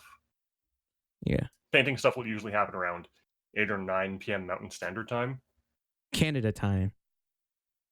Alberta time. Shitsville time. Yeah. Canada's Texas time. I wouldn't even say Canada's Texas. That's more like Canada's like Missouri. Oh, is that like super racist? Yeah. Oof. Yeah. No, that's Mississippi. It's all the MIs are kind of bad. No, I was thinking there's one state where the legal minimum wage is like $2.13 an hour. That sounds like what the fuck? It's Mississippi. Yeah, it's not Missouri. It's Mississippi. I was gonna say that sounds like West Virginia. Mountain Mama, take me home, country roads. Take me home. Country roads. Yeah. We should turn this into a Fallout 76 podcast. Oh, No, actually, no. I'm on the tangent on other media. I will scream into my mic again. Please you can don't. find me on Instagram at josh.c.designs. I do oil pastel work, and I also post really stupid collector's editions unboxings on there. Yeah. I don't know if we want to save or are you done with your week? I'm sorry for interrupting you. Oh yeah, now I'm done. All right, I think it's time to talk about, now that we've kind of been chilling each other, let's talk about our future projects for this channel. We've kind of I thank you for our almost 17 or 16 subscribers right now, and like all the views that we've gotten on the channel so far from just being almost like 2 weeks old. Thank you so much. We're gonna keep working on what we do, because it seems like you guys actually think we're funny. I deeply apologize if you really think we're funny. Surprising. Yeah, Jesus. I know, right? Yeah, I know, right? And now you're a part of it too, Mantis. Oh no! Don't worry. So did I. Good. It was your idea. It was, and it was a mistake. Let me ask you, how drunk were you when you were thinking, you know what? Let's get Mantis involved in this shit show. No, it's not that. It was just like, it was something that me and my friend before he passed away really wanted to do together, and I'm doing this kind of as he always had a method in life of just saying fuck it, just do it, whatever happens. And I'm kind of sorry I never got to it, because I was always like held back by like my anxiety and just like overall just feeling like I could never like live up to like what I feel other people put me on a pedestal as. But now I'm just like, fuck it, whatever happens at this point happens. 16 people think we're funny. If that's just 16 for like the rest of my life, I'm completely fine with that. So we're gonna keep going. It's something that's interesting. Yeah, we're gonna keep going. And so what are the plans for this project of yours going in the future? Going in the future, this channel's not just gonna be, gameplay related stuff. Well, we're probably gonna do, let's plays, but very niche games. You're not gonna catch us playing fucking Fortnite or shit like that, unless it's for why not, man? No, you might. Ever. You might catch me. You might catch me playing Radical Heights though. Radical Heights. God, what the fuck is that? You. Bike up walls. God. I'm gonna be real with you guys. Kobe and I are no longer friends. Good. Oh my god, Radical, is that game even alive still? No. Probably. I don't know. No. Mantis, you wanna know the fucked up thing? Sorry, what now? Alright. So I was trying to look at internships a few months ago, and I found one for Boss Key Productions. Okay. And the people who made Radical Heights, and I almost applied for it, and I remembered, wait a minute, this is a trap. They're gonna harvest my organs. They're gonna lock you in a basement, show you Radical Heights, and be like, people keep biking up trees, make them stop. I'm like, man, I don't do this. Okay. And I also remembered, wait, aren't they bankrupt? Wait. No. Let me see if I can find their intern page because it was the cringiest thing. Oh, don't. Oh. I'm gonna mute myself for it. So just fill time. Just look it up on your phone or something. It's fine. Yeah, Attention, that makes more sense. Fortnite gamers. That may have been part of it. Not the Fortnite part, but I think the Epic. I think they use 1337. God. Like actually straight up. Dude. They've All got right, way so- more gamer scores So than I've you. got an update on what's happening with our fifth guest. Well, not fifth guest, I'm fifth okay member of with this that. podcast. It seems like his laptop is not turning on, and he can't find his charging cable ever since he moved into his new house. So I'm telling him just to do it on the phone. Fuck it. Oh man, can we just call this the Botchcast, please? I'll add that to the list. Yeah. I can lend you a title like a podcast name. What? Sure, we we've got 3 already. we The have a not so legendary shit show that may or may not be related to my stream. God. I mean for the actual podcast name. Yeah, we have a that's what couple. I'm saying. We have a couple. All right. So right now I'm trying to just like get on your phone, plug headphones in. We'll make this work somehow. Fuck. Oh man, this is a fucking, I don't know. Okay, they must have updated the listing because it's not quite as bad. The 1337 was the pay per hour. Wow. That's a lie. They didn't get paid. I mean, that's all right. I mean, Depending no, on what they yeah, want but it's to just do. like really. That's all right until you learn. Can't you just make it 15? It's all Or right until 13 even? it's all right until you learn Cliffy B ran with the money after that shit went bankrupt and apparently didn't pay his fucking employees allegedly. Oh wait, Allegedly. it's no longer accepting applications of 5 months ago. Isn't that don't you mean fuck. Yeah. Randy? Yes, No. Randy Pitchford. Oh yeah, that too. Allegedly. Yeah. The guy who allegedly wasn't paying employees. Do you think? Well, do he you didn't think? pay employees. Do you But think? what happened was that Pitchford ended up getting like allegedly like a couple $1 million from sales in video games that was intended for bonuses for all of his employees. But allegedly he took that bonus for himself. Allegedly. He Allegedly. also After. allegedly had an assistant that funneled like 6-digit figures out of his bank account pretty regularly, and he just didn't notice. Allegedly. And he allegedly left a specific USB in some restaurant that had very important company information and possible underage porn. Allegedly, though. Allegedly Look. it wasn't underage. No, it was allegedly. barely legal. Allegedly, it Yeah. was Tiny Tina. Aha! Allegedly. Oh my god! Oh! Oh no! Oh! Oh no! Oh, this Oh! is falling apart. This is falling It's apart the okay, second I it's hopped okay. in, buddy. It's okay. It's- We can blame it all on Carlos. We can blame it all on Carlos. I mean, yeah. If he didn't have to leave, I'm assuming he was the only one who The left. Escape then you Pod wouldn't have me. episode 2. This is all Carlos's fault. Fucking Carlos. That's on the list. Yeah. I don't know this Carlos fellow, but fucking Carlos.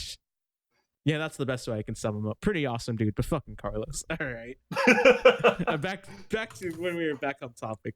Before I get off topic with the next thing I'm gonna say about Randy Pitchford and all those like other people, all those other video game people.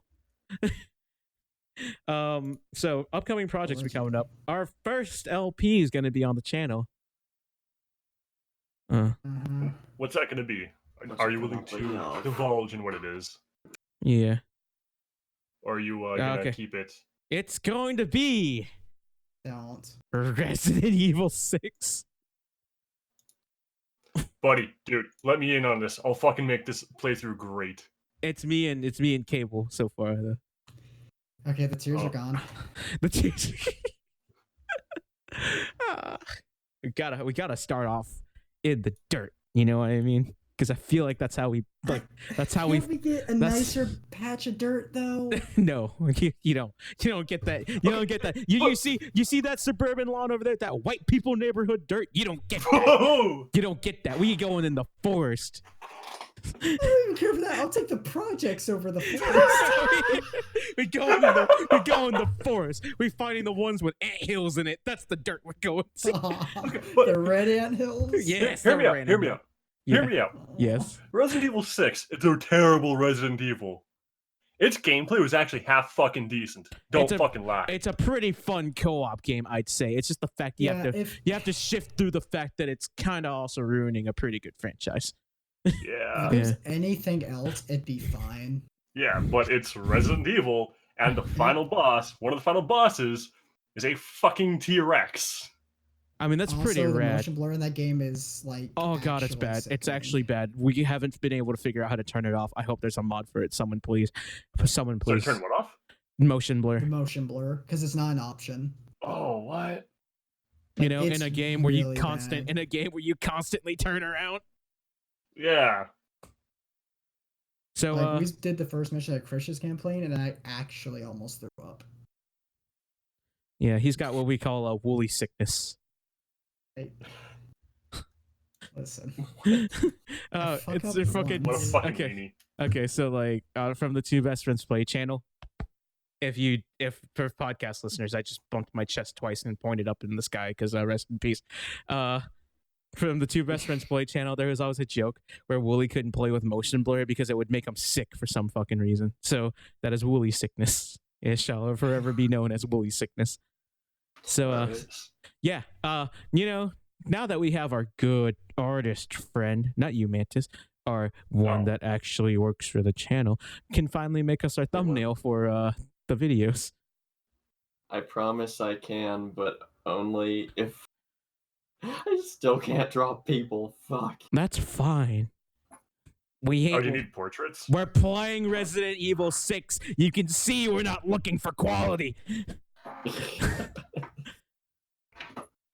Oh. Because I mean, shit. If you want people, you can pay me. I'll focus on that shit. Mantis, you know me. We don't have fucking money. I know. I thought I'd make an attempt. Oh, it's like the Patrick thing from the episode of SpongeBob. It's like I got $3. It's all right. Yeah.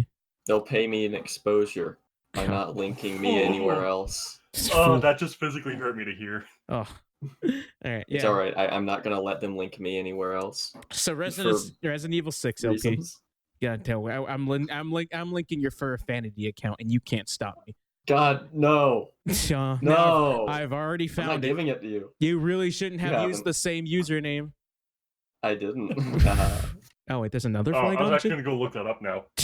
Wait, there's a Flygon Jin on FA? Wait. Who took Flygon Jin on FA? Monroe's identity's been stolen. Monroe's looking at his credit report now, but instead of the numbers going down, it's like vanishing away like it got snapped by Thanos. All right. If you want an idea, though, if you're going to be doing the Resident Evil 6 playthrough, do a stream of it too. Well, I don't know. That's with our schedules, it's got to be hard to streaming. Well, no, like you'll stream and record it at the same time. Assuming, your rigs aren't absolute shit. No, surprisingly not. I just got to fix this problem with my video cards right now. Yeah. If you can't fix that, then we're going to have to push that off a bit. Yeah. Hopefully. That's just an idea, because that's also going to be a good way to get exposure, right? Yeah, true. I've confirmed that there's no one called Flygon Jin. You were lying to me. Yes, I was. You fell into his trap. Oh, wait, you probably already know he's a furry, don't you? Yes, he's a fucking furry. All right. That's one of I am not a furry. Says the guy with a Fur Affinity account. Okay. We have audio evidence. Rip. With audio evidence, I have physical evidence. Oh, lordy, no. Wait, what? What? Have you caught him jerking off to furries? No, but that one really weird Discord call we had. What are you talking? Oh.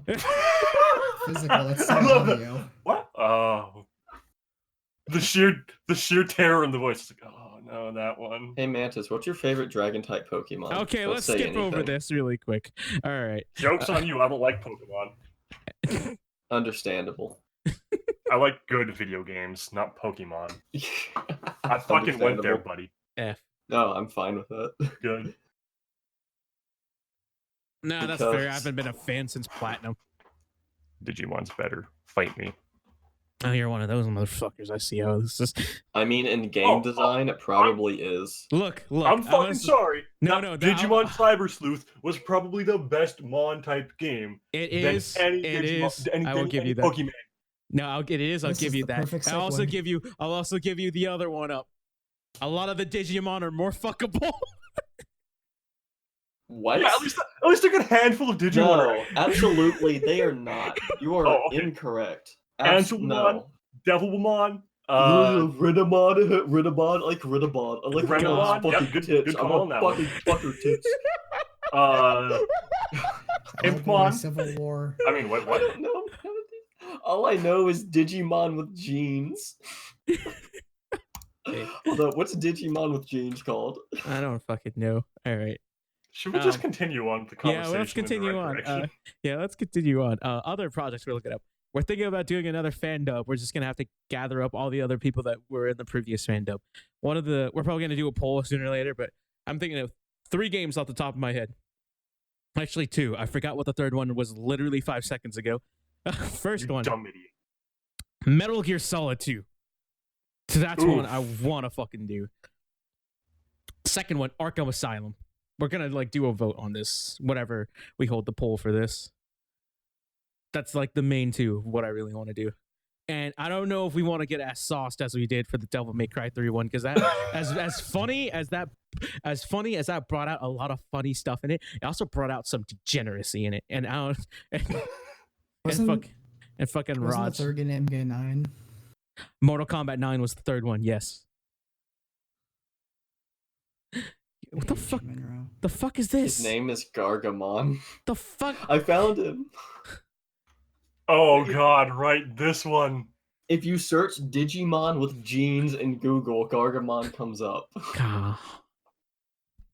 I really hate Japan sometimes. Dude, they have a fucking dog holding a shield, like a dog with a shield as a head in Pokemon. Yeah. Every now and then, I look at Japan. And a fucking ice cream cone and a chandelier. Yeah, everyone's chandelier is a cool design. No, it's not. Shut the fuck Yes, up. It is. It's Ghostfire. I will physically fight you if you actually praise. Mantis, you're gonna be happy about our first article. Oh. Yeah, I see it. All right. Yeah. So that's the other big thing. Next fan dub. More LPs in the future. Possibly, if y'all think we're fucking funny. Well, some people are listening to us, so I think you have made that mistake of thinking we're funny. So. Yeah. I mean, shit. People gave me $5 on Twitch, so you know. Yeah. And then our standards are already pretty low, and you telling me that just even made them even lower. I've got 3 fucking subscribers, dude. I make fun of them. my subscription sound effect is Bender going, you just lost $5. No, your subscription fucking sound should be a recording of you. It'll be like, are you all right? Are you sure you're all right? You're like, look, man, are you sure your identity didn't get stolen? And that should be the end of it. That'll be like the reoccurring sound. Thank you. Yeah. All right. Let's get right into the news. Someone do the news noise. Alex. Oh wait, is that Castle Super Beasts, or can we use that? It's too late now. It's too late now. I'm not editing this shit out. All right. What's the first article we got on the fucking news docket? All right, first article. Perfect segue to the argument we just had. Pokemon. An article proving the Pokemon fan base is fucking stupid because they don't grasp the concept of fucking game file sizes. No. There's 2 things. First, no, they don't grasp the concept of a good game. Okay. Secondly, it's because Game Freak is very bad at programming. That too. In Pokemon Sun and Moon, the character Lily they had a different model for every time she appeared. She has like 30 repeat models in the game files. I can hear. No, it's more than that. I can hear Mantis typing to fact check this. I just wanted to see which character this is, and if my Lily's the girl that wears white. My other research on her is the same. Hey, she's also 10 years old. She is 10 years old. Whoa. Okay, no, wrong character. It's apparently oh, the mom. Oh, you're thinking of Lusamine. You're thinking of the mom. That's fine. She is yeah. Diamoto. Diamoto. Oh my God. Okay, so in this article talking about the Junichi Masuda issued a statement regarding the lack of the national dex in the new Pokemon game. I'll read the full thing because when I tried to find the link earlier, Pokemon.com was down. I don't know if that has a relation to this news. Holy shit. But so the full text is, actually, do you guys want me to read the full thing or should I just summarize it? And just summarize. Yeah, summarize. Okay, summary. Fuck you. Yeah. Basically. They basically say, we're very passionate about Pokemon. Each of them is important to us. And it's a difficult decision to not include every Pokemon in Sword and Shield. And even though they're not in Sword and Shield, doesn't mean that they won't be in future games.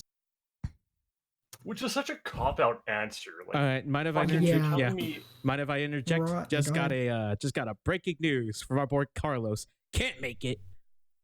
Yeah, I figured. Yep, his phone has. I don't know what's happened with this phone. His Bluetooth's fucking up. He's just like, you know what? Is he sabotaging himself? Look, knowing Carlos, yes. Wait, why would he need Bluetooth? I think he's got one of those stupid iPhones where it doesn't have the fucking headphone jack. That sounds like Carlos. Yeah, it sounds like Carlos. Okay, can we just agree Carlos is our Wooly? We're just gonna keep building lore. That's not in his favor at all. And just stop fucking posting pictures of fucking Digimon. Oh God, no, that is degenerate. It's a Pikachu. That's a cursed image. That's cursed. I did it for you guys. Okay, it was Gargamon. Right. It was Gargamon, but as a Pikachu, so, you can find it now that we finally figure out what happened to our guest, let's keep going. Okay, so yeah, this basically sounds like he either received news of what was happening or employed them. He didn't really quite understand exactly about all the outrage, and he just kind of did this as a sort of cop-out answer. So he's basically saying, hey, you better hope your favorite Pokemon's in another game in the future. You're kind of cutting out. What? Yeah, basically it's saying hopefully your favorite Pokemon are in the future game because, oh well. Wow. No plans for him to be in this one. Yeah, not likely. So Sword and Shield's not gonna sell anything, right? I'm just assuming that. I feel like I'm buying it. People are gonna buy it still. Yeah. For sure. Especially probably younger people. I think I have opinions about the Pokemon franchise, like the game specifically. Basically, they shot themselves in the foot and they couldn't really avoid this problem. So with each like generation of Pokemon, they add so many new Pokemon and they go so much for quantity and just sheer quantity of new Pokemon, even if they're repeats, even if they're fucking Garchomps. They just more Pokemon hit some arbitrary number. And how many Pokemon are we at now? It was 720. Getting close to 800. It was 720 at the end of Sun and Moon, I think, with Zoroark. Yeah, but 809 with Melmetal and Meltan. Yeah. Those new mythicals. So, and then they'll just do stuff like that, like a new mythical Pokemon. What's a new event? Just throw in a new Pokemon. Just throw in a new one. And because of that, people are inevitably going to pick one of the 800 and say, I like this one a lot. I hope I can find an excuse to use them. And if you limit the cast after that, if you limit the cast retrospectively after that, you're going to have people that are mad. I'm basically saying they should have done this earlier by not releasing as many new Pokemon, and also probably change the core mechanics of the game. Like on one hand, like even Digimon, like Digimon's literally in the thousands, but like they're starting Digimon, like they're little. Why are you playing VR chat, boss? What the fuck? I'm trying to see if my shit's. I'm trying to see if my shit's actually fixed. If my fucking video drivers are fixed yet. Don't worry about it. Okay. Yeah, like Digimon's over 1,000. I think it's got like 1,700 Digimon in the game, or not in the game, but like throughout their series. But like a good maybe 100 of them are just like balls and cubes to denote the baby forms. And like it starts from like really basic designs to really cool shit like fucking Metal Greymon or Angelomon and fuck, what else is there? But you kind of get my point though, right? And they all have very cool names. Oh god, no! All their names are fucking terrible, but all their designs are awesome. Wait, isn't Angelomon like just a person? Like a person with a mask that evolves from some little Furby? It's an angel. It's a very fucking It's an angel, but isn't her like pre-Digi-evolution form some little furry thing? That's one of her forms. In the anime, yes, Gatomon digivolves into Angelomon, but the way the games of the cards work is that there are many Digimon that can go into like an advanced Digi-evolution, like Angelomon or Devilwomon. Her name is literally Devil Woman. Yeah. Okay. Like they're just two examples, but like it's a system I really like. Cause like so like you're not just restricted to like well fucking Pikachu only goes to Raichu. Like this that's the because actually I'm stealing this hard from Plague of Gripes and his ideas for the Pokemon games.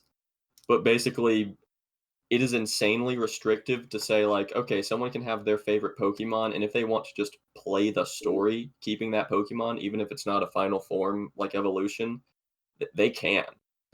But at that point, they're just brute forcing against a dumb AI, which is not fun for a lot of people. Well, remember, it's Pokemon. It's for like the lowest common. It's one of those games for the lowest common denominator, right? I mean, yeah, but like, it's just not like they have the fucking whole point of the anime is like fucking Ash has his Pikachu, and the Pikachu never evolves because it also never fucking dies. Because I guess it doesn't feel the need to. Except in the game, there's literally you are at a direct disadvantage for not evolving every Pokemon, with the exception of like Pikachu, because they gave it a light ball, which is an item that's like be selectively better than Raichu so that the anime makes sense. Or there's like a few others that you don't evolve and you give Eevee a light that you can do. Now, but where's my alcohol for this? Oh, you're drinking too, eh? I have Coke. We'll try not to take 40 minutes again. No promises. Okay, all I'm saying, I'll sum it up quickly. Yeah. Basically, how Pokemon, their stats work, and how their moves work in the battle system, for all of the Pokemon they add, is so extremely restrictive. And that's why it doesn't have any staying power beyond, here's the new Pokemon. They're new. How are they new? Well, there's new graphics in front of number blocks. Because that's all they're just number blocks. It's all just numbers. Like, I'm gonna say this one thing that will continue on the actual subject, but like the new Digimon Cyber Sleuth and even the new Digimon World, they've got interesting stories to them. So like you're not just having a 3D model with number blocks, you're getting an enjoyable story out of it. It's not the same copy paste bullshit from game after game like Pokemon is. I've seen Game Freak try to break out of that cycle. Yes, I think the rumor is that Game Freak really has grown to not like working on the Pokemon games with how restrictive they are. I want to phrase this in a way that's not offensive. I just want to bring up one joke. You know how Shigeru? Well, you know what's that one quote by Shigeru Miyamoto? A delayed game will eventually be good, but a rushed game will always be bad. Right. You know, that's kind of funny, I'm pretty sure, because Shiggy's probably screaming at the guys at Pokemon right now and probably caused most of this fucking problem. delay it! Fucking delay it! Fucking delay it! Yeah. Yeah. He's probably saying delay it. If you're going to use the excuse that it's hardware limitations, then delay it. No, But, And it shouldn't be hardware limitations at all. The Switch is not a slacking system at all. It's kind of Look at Breath of the Wild. Breath of the Wild looks great, and it runs well without its docket. Okay, And then but you look here's the at thing, though. trees and Sword and Shield, it's like Ocarina of Time. Actually, Ocarina almost better. Okay, so here's the thing, though. Pokemon has slightly better texturing, whereas Breath of the Wild, if you actually look at it and compare them, Breath of the Wild has some much simpler texturing. And let's be real, texturing does play quite a role in processing power for the graphics. I mean, yeah. Texturing is like just getting textures for everything is probably a lot of the storage, but it's So while you're gonna make, I know someone's gonna be like, oh, but what about Witcher 3? That's gonna be on Switch. That's gonna run at like sub 20 frames. I'm not gonna there's no doubt that's gonna run. Sub 20, 20, I'm not saying sub 20 is big, generous. Exactly. And like let's last point I'm gonna make, and then we're gonna get on the actual topic. I swear to fucking God, Bloodstained Ritual of the Night runs and looks like shit on the Switch. Surprisingly, literally no one, except for the people dumb enough to think the Switch is actually a functioning console. But that's what I'm saying. A Pokemon game has no reason to have hardware limitations being moved to the Switch when it's coming from a 3DS. Yeah. No, yeah, that's what I'm saying. Like, it is literally menu combat with an overworld. Yeah. Granted, the overworld for the first time is it's a different thing, allegedly. You know what's the thing that pisses me off the most, actually? I fucking understand how to catch a Pokemon. I don't have to go through this every single fucking game. I know, right?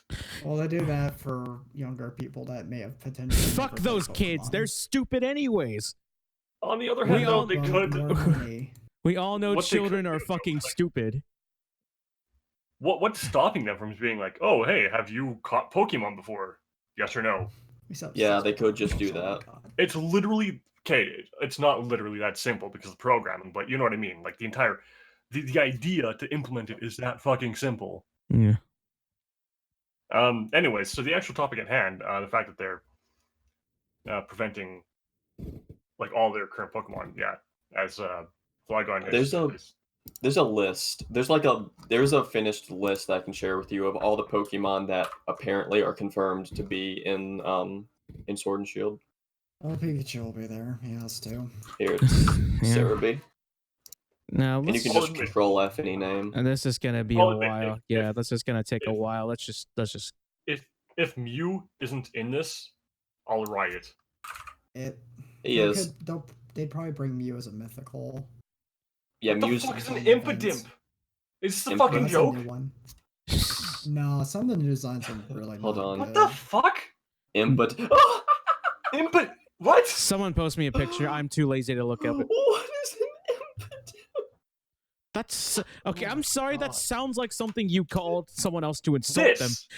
Impidimp. Okay, that looks like that looks like what I imagine what an Impidimp looks like, and I feel like this is an image you send someone who's mentally disabled to be like, this is what you look like. I know it's like an extreme joke, but I'm just, and I don't. That's what I'm saying is like that's how bad the design is. That like you look at it and you're like, Wooloo is a good design. It's just a sheep. Yeah, it's a good design. Yeah, because there's never been a sheep. Then there's fucking Yamper. Wait, what? Oh my God! Fucking, this is Yamper. Oh yeah, the corgi. I don't like the corgi. Yamper is fine. It's adorable. But it's a fucking dog. It's literally a fucking corgi. Pikachu's a rat. Yeah, but at least it's not. It doesn't look entirely like a rat. They took some a Pokemon liberties. that's literally called Rattata. That's a rat. Wait, Yamper is an electric type. Then there's Ekans, and then there's Mach. Yeah. Yamper is a electric type. I think this is this gen's Pika clone. It's a corgi. Maybe. That's pretty awesome. I mean, it's in like fucking Ireland, so. It's in England. I think fucking same thing. Whatever. Same thing. Why my fucking same thing, eh? We know what's happening. That's like they the have to wrong use all the extra completely. That's like the completely wrong Brexit. accent. It's Irish, using- fucking monkey. They're using all the extra processing power of the Switch to model the waifu. I'm sorry, That's what what's now? happening. Hold on, sounds no, about right. legit. Repeat that. I didn't hear you. I said they're using all the extra processing power of the Switch to design the waifus. That's why they can have every Pokemon, or more than what they have. I mean, I will give them this. When it comes to their legal age characters, their designs are actually half good. All right. Now I guess we're off this and you topic think now. I'm a degenerate? Oh God. I guess we're off this topic. Anyway. Yeah, let's move on. Anyways, We have 6 more articles. I already told Boss he's making a mistake bringing me into this shithole. To be fair, This was best last to week. be fair, my life was a mistake. So let's keep going. All right. So are we going to keep on the subject, or are we going to go to the next article? I mean, move on unless someone has something. No, I feel like we've said all we could say about it. I mean, like Yeah. they're just telling us get fucked. I'm like, okay, I haven't cared since Platinum, so I'm buying it for big Pokemon. I'll admit, I do like that idea. Like fucking playing Pokemon with Kaiju. But dude, I mean, wait, are you telling me we can finally recreate the fucking Pokemon opening, like the OG one with Tentacruel slapping the fucking building? You guys remember wait, hold that? on. Is Tentacruel in He's Man. not in this game. This is bullshit. That's Tentacruel isn't in That's a Sword and fucking Shield. crime. That's one of Crime the against first. That's one of the humanity. most memorable things, like from the fucking Pokemon OP. If you guys know what I'm talking Okay, about, here's the thing, though. have you seen that? Well, Monroe left. No. All right, have you seen that? Sorry about that. Yeah, have you seen that fucking everyone's seen that fucking Pokemon intro song, right? And Oh, it's yeah. Pokemon. Yeah, but boss, gotta boss. catch them Think on. about it. Everyone, We're yeah. 20. We're like 24, 25, 26. Kids these days who are going to be playing this aren't going to remember that shit. Man, fuck kids. They're stupid. They're like Fortnite. Well, that's kind of creepy. You don't want to fuck kids. That's. I wasn't thinking of it like that, but I guess you Recorded were. to YouTube. Let's move on from Pokemon now. Yeah, let's move on from Pokemon now. All right. I'm gonna have Next absolutely article. nothing to contribute on this subject. Wailord's That's in fine. this This game. one probably won't take too long.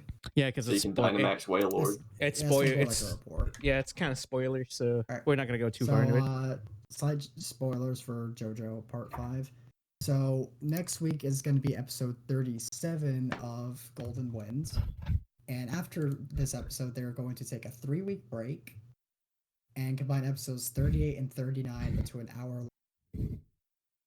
That will come out on July. They cut out? Yeah, you cut out. Okay. They're going to combine episodes 38 and 39 into an hour-long episode that will come out July 28th, Sunday. Close enough. Which is very strange. It is strange, but yeah, I think they're just taking more time just to make it look better. Yeah. That, and apparently there's supposed to be some other anime taking JoJo's spot for those weeks. Dude, it's I think supposed to be the Fire Force or something. yeah, it's that rad looking anime about literally firefighters fighting people that are on fire. What? Yeah. Dude, I saw one panel of it and I saw some chick suplex like a fucking fire mage from the fucking manga. I'm like, okay, I'm interested now. That reminds me of the very first episode of the show Reaper, where this guy, his parents, sell their firstborn son's soul to the devil, so her husband can live forever. And the first episode, he has to fight and take the soul of a known arsonist back to hell. Okay. It's a really cool show. I was gonna say that sounds right up my alley. I like shit like that. It's such a cool show, man, and it's a shame it ended after like 2 seasons, and there was season 2 ended off on a cliffhanger, F. but it continued through a comic. At least it continued. Yeah. Yeah. Anyways, that's Like, Or that's not really. kind of all we have to say about JoJo. I mean, we're probably gonna have a spoiler cast at the end of this. Mantis, I don't know if you care about JoJo or not. I don't even fucking watch anime, dude. That's fine. I We're feel like I related might to- have a good view to add on to the next subject if we're gonna hop onto it now. No, yeah, we are. All right. Yeah. Go ahead. So Twitch rolls out the exclusive subscriber streams. Now, to emphasize, it's not like certain people are going to be strictly restricted as you can only watch if you subscribe. It's going to function in the same way as Twitch subscriber-only chat mode. It's toggleable. Before you start your stream, you go on Twitch, go to your dashboard, and click and turn on subscriber-only mode. It stops anyone else who is not subscribed to you from watching. On one hand, interesting concept. I can see it being good for events, and I can see a lot of smaller streamers like myself. I'm not going to do this, but a lot of smaller streamers being real cocky and setting that up just for the possibility of getting subscribers. I understand people's concerns with it because, well, if you have that one favorite YouTube streamer, like, you don't want to miss a stream, right? Mm-hmm. But it's one stream. Like, what if we were talking about this in my city's Twitch chat, where it's like all of us who stream in one server, and one of them brought up the idea, like, for Dr. Disrespect, for example, which, interesting fact, Dr. Disrespect will not be able to do subscriber only mode. Before I go on my tangent about his, I was gonna say it's because he fucked he cheated on his wife. No, holy fuck. That's a throwback. So subscriber only mode is only going to be usable by people who are actually in good standing with Twitch. So someone like Dr. Disrespect, who was just recently banned for filming in a bathroom because he's a fucking idiot who thinks he's above everyone. And I get he's a character, but like even then, I'm sure he thinks he's hot shit outside of that. But if you're banned for any period of time, you cannot use subscriber only streams. But it brings up an interesting concept to do that was brought up in my Twitch streaming chat, using Dr. Disrespect as an example. Now, we all know he does like PUBG and all these competitive games and shit, and does like the macho man, alpha, fucking gamer, toxic bullshit. The idea was that if he gets certain amount of subscribers, then he can do an event stream where he plays some dumb bullshit like a Barbie game. Mm-hmm. Like, I think that'd be a fun little idea to kind of reward your streamer, your subscribers, but you're going to end up losing viewers, and I don't know. In all the streams I watch, you don't really see many subscribers provide bits. Mm-hmm.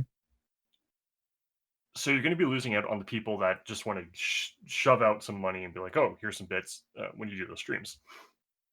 On the other hand, you can ultimately end up placing that subscriber stream back on YouTube. But it's kind of one of those Kickstarter.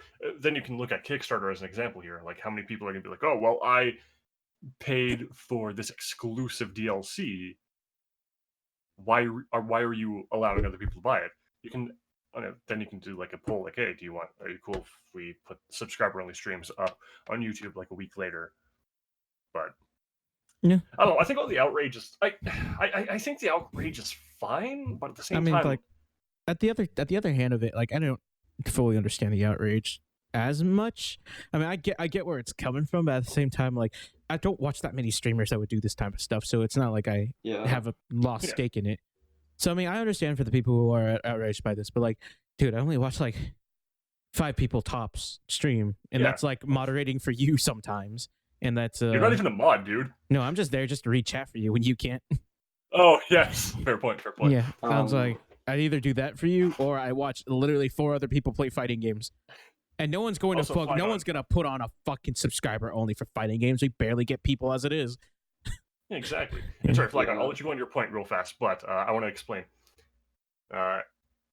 One of the outrage reasons people are having is that, like, it's this whole idea that Twitch is now bringing in kind of an exclusive mode, and people are thinking like, well, what's going to stop them from doing, like, let's implement more restrictive features if you don't subscribe to a streamer. Like, they already removed ad-free viewing for Twitch Prime members, or Twitch Prime and Amazon Prime members.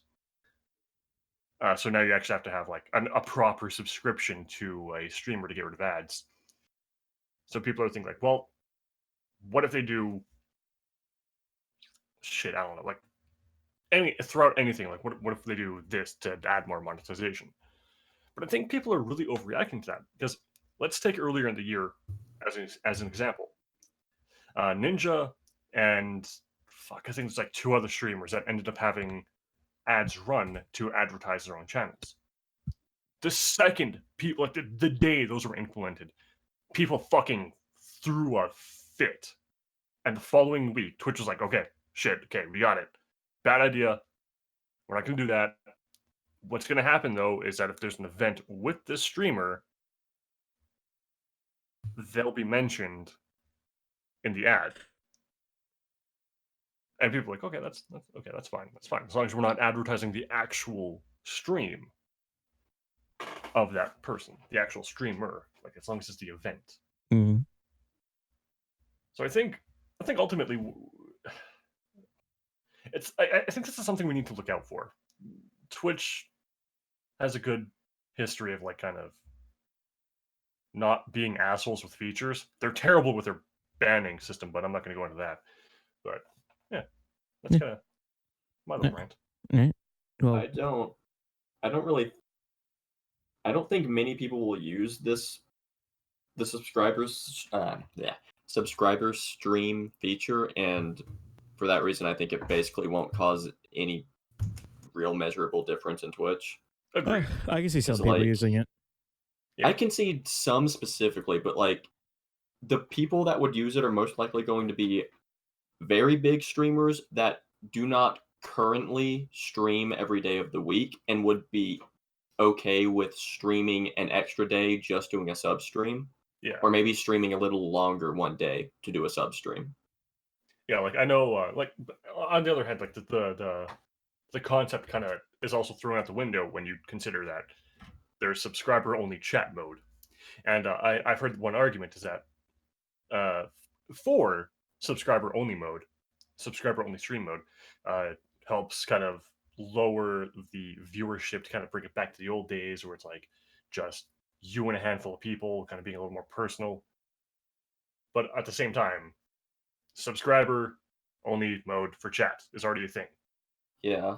Like, and also the only people that would really use the only people I think that would only use sub streams are really big streamers.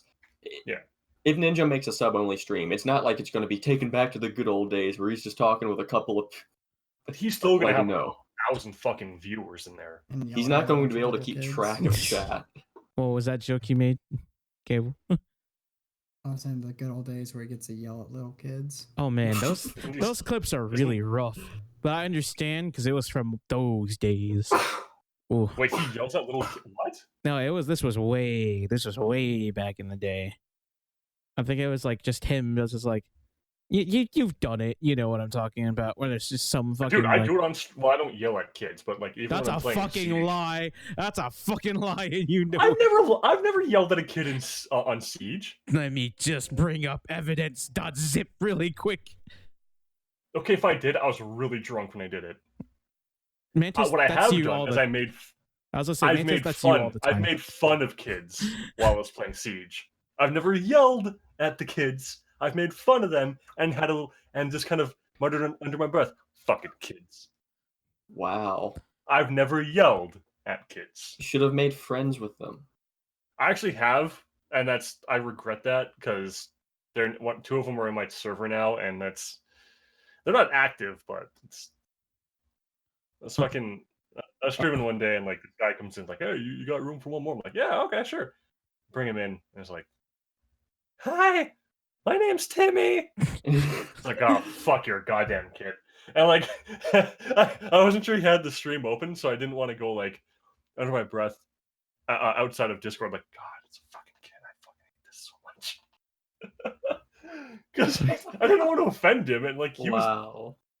But I mean, like I showed him up, like I carried him. It's kind of like, oh man, I've said this multiple times. Like the thought of children playing video games with you is like, depending on like what genre it is, does make me happy. Because like sometimes, oh man, there's this kid that doesn't want to play Smash and wants to actually play fighting games like Street Fighter. And like I remember like at like some convention, some kid went up to me and I was like, I really like Tekken. I want to learn how to play it. Can I play against you at this Tekken cabinet, right? And I'm like, oh dude, that's so sweet. And then he selected his character and I fucking triple perfected that motherfucker. You learning early today, bitch. You learning early today, bitch. Oh, I got a perfect meme for that. Hold on. My friends in the background kneel down and whisper, "Get good." My friends in the background start just clapping and saying, "Somebody's getting fucked. Get fucked. Somebody's getting fucked." Totally different game. And the image his I was like, wallet. You bitch your ass! I took his wallet. If I didn't take that kid's wallet, I definitely took that kid's fucking soul. I taunt Jet Uppered him. oh, Dude, God. why can I only do taunt Jet Upper when I am playing the most degenerate way I can play? There was one time I was playing like against my friend at my monthly, and freaking I ran up and in neutral. Sorry, let's go on a tangent real fast. Yeah. A taunt Jet Upper is a really difficult move to do, isn't it? Yes, extremely difficult in Tekken. It's harder than a perfect electric wind god fist. Essentially, all right, for people who don't understand fighting games and stuff like that, there's a specific move that Brian has in Tekken that he's had for a while. It's called taunt. There's honestly no reason to have taunt, except if you're actually decent with your execution, he can bring up some disgusting shit, because taunt does no damage. However, when it hits you, you stop blocking for like 1 frame or like a couple frames. And the hardest punish from that is a Jet Upper, which automatically launches them in the air for a full damage combo. And you're wondering, hey, why don't you do any other move that can do that? Well, you can't, because it's that hard. If he was able to do that with any other move, Brian would be banned in every fucking tournament he would be in. So the taunt Jet Upper is like the hardest thing you can do. And I can only pull it out when I'm being a disgusting piece of shit playing like Tekken. I haven't been able to do it. Like that sound clip. Yeah, I cannot do that move playing like and respecting somebody as a human being. Like I was playing against Cable. I don't know if you were here for this. I was playing against Noah, right? I was there. In freaking neutral. In neutral, I just ran up and did it, and Noah just paused the screen and looked at me. He paused, just turned around, he just looked at me like, why? Why are you like this? How I wronged you in life? Yeah, and I did that to the kid. And I was like in physically, like on the outside, I'm like, oh man, I'm such an asshole. But on the inside, I'm like, yeah.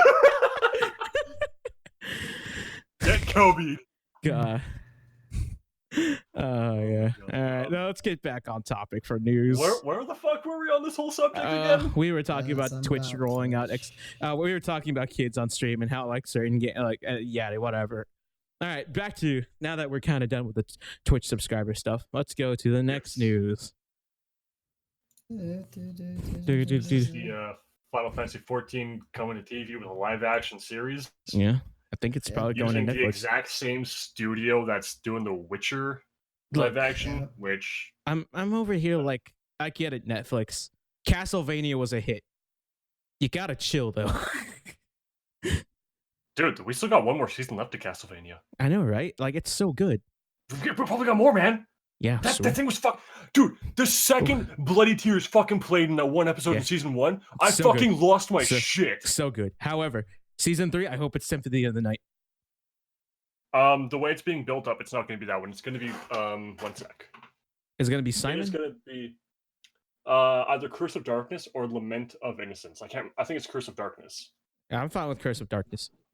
It's a pretty solid game. Yeah. Back on top of Final Fantasy, I mean, like, it's cool that they're saying, like, they put it behind of, like, it's made by the same studio that's doing The Witcher, so I'm assuming this is going to be on Netflix. Is that what the article says, Cable? Yes. Yeah, it's a Netflix exclusive. Yeah. But a lot of people are having an issue with sorry if I might no, go, please. No, you're fine. Okay. You say it's behind the studio behind The Witcher. I haven't seen that. It's not out yet. How can I judge if the studio's good? You know what I mean? And that's fine. That's fine. Yeah. One of the big things though is that like people are having issues with the fact that Witcher kind of looks like a lot of the costumes kind of look like shit in The Witcher. Like they just look real bad. I will interject with that. And The Witcher 1 costumes did look like shit. I'm talking about the game. So I don't have I didn't have that much. They're comparing it to The Witcher 3, which I could see.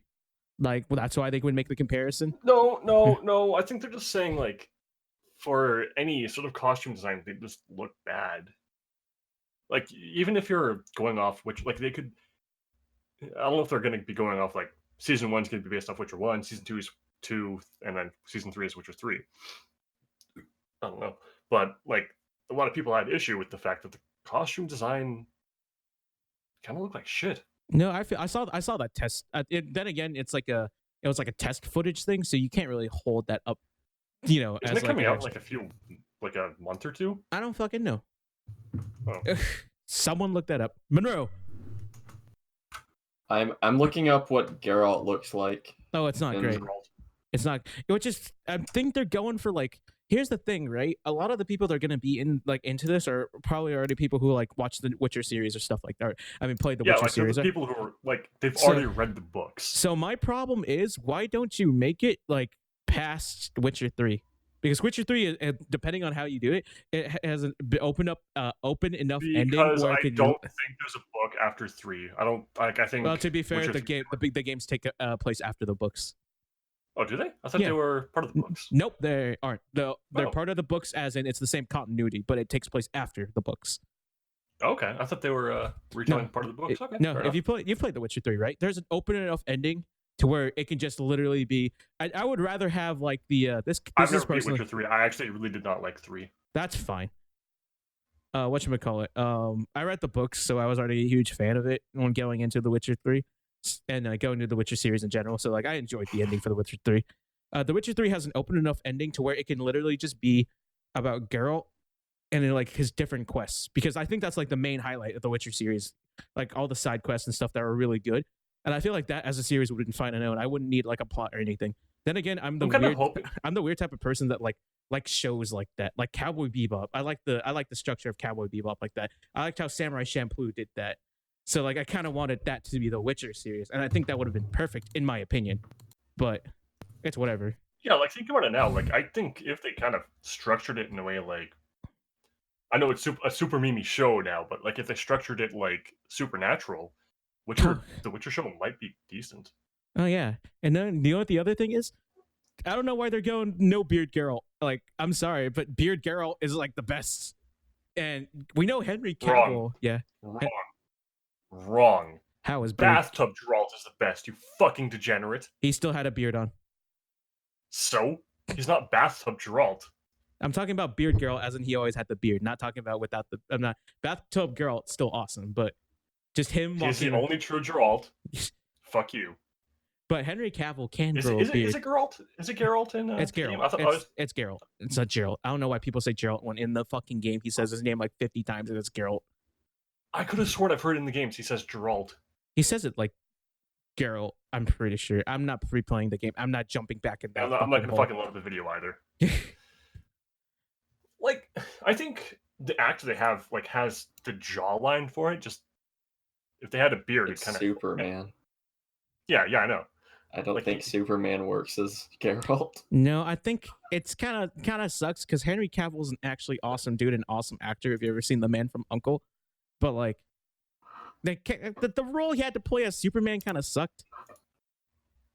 And I'm just looking.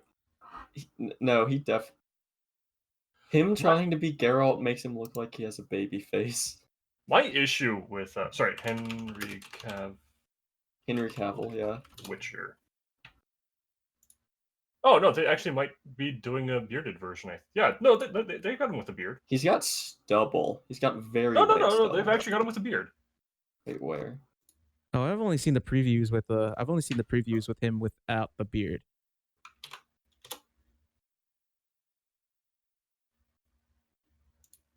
I'm pretty sure that's him.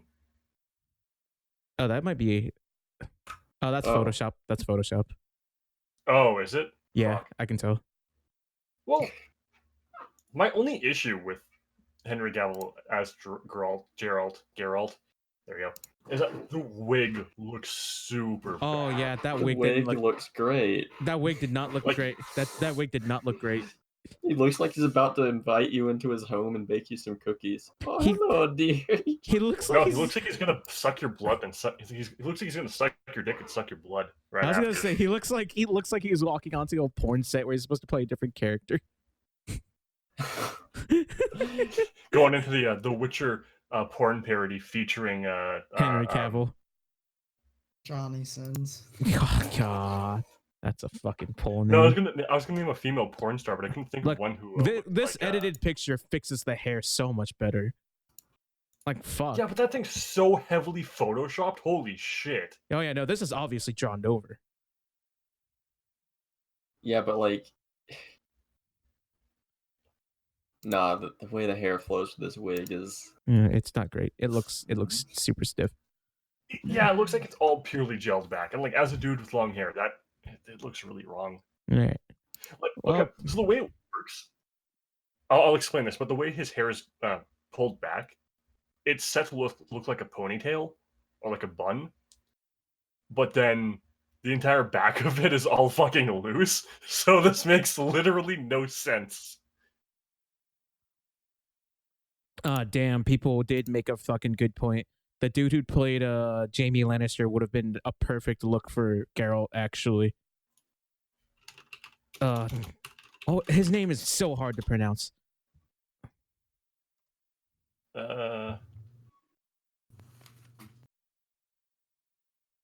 Nikolaj Coster-Waldau. Yeah.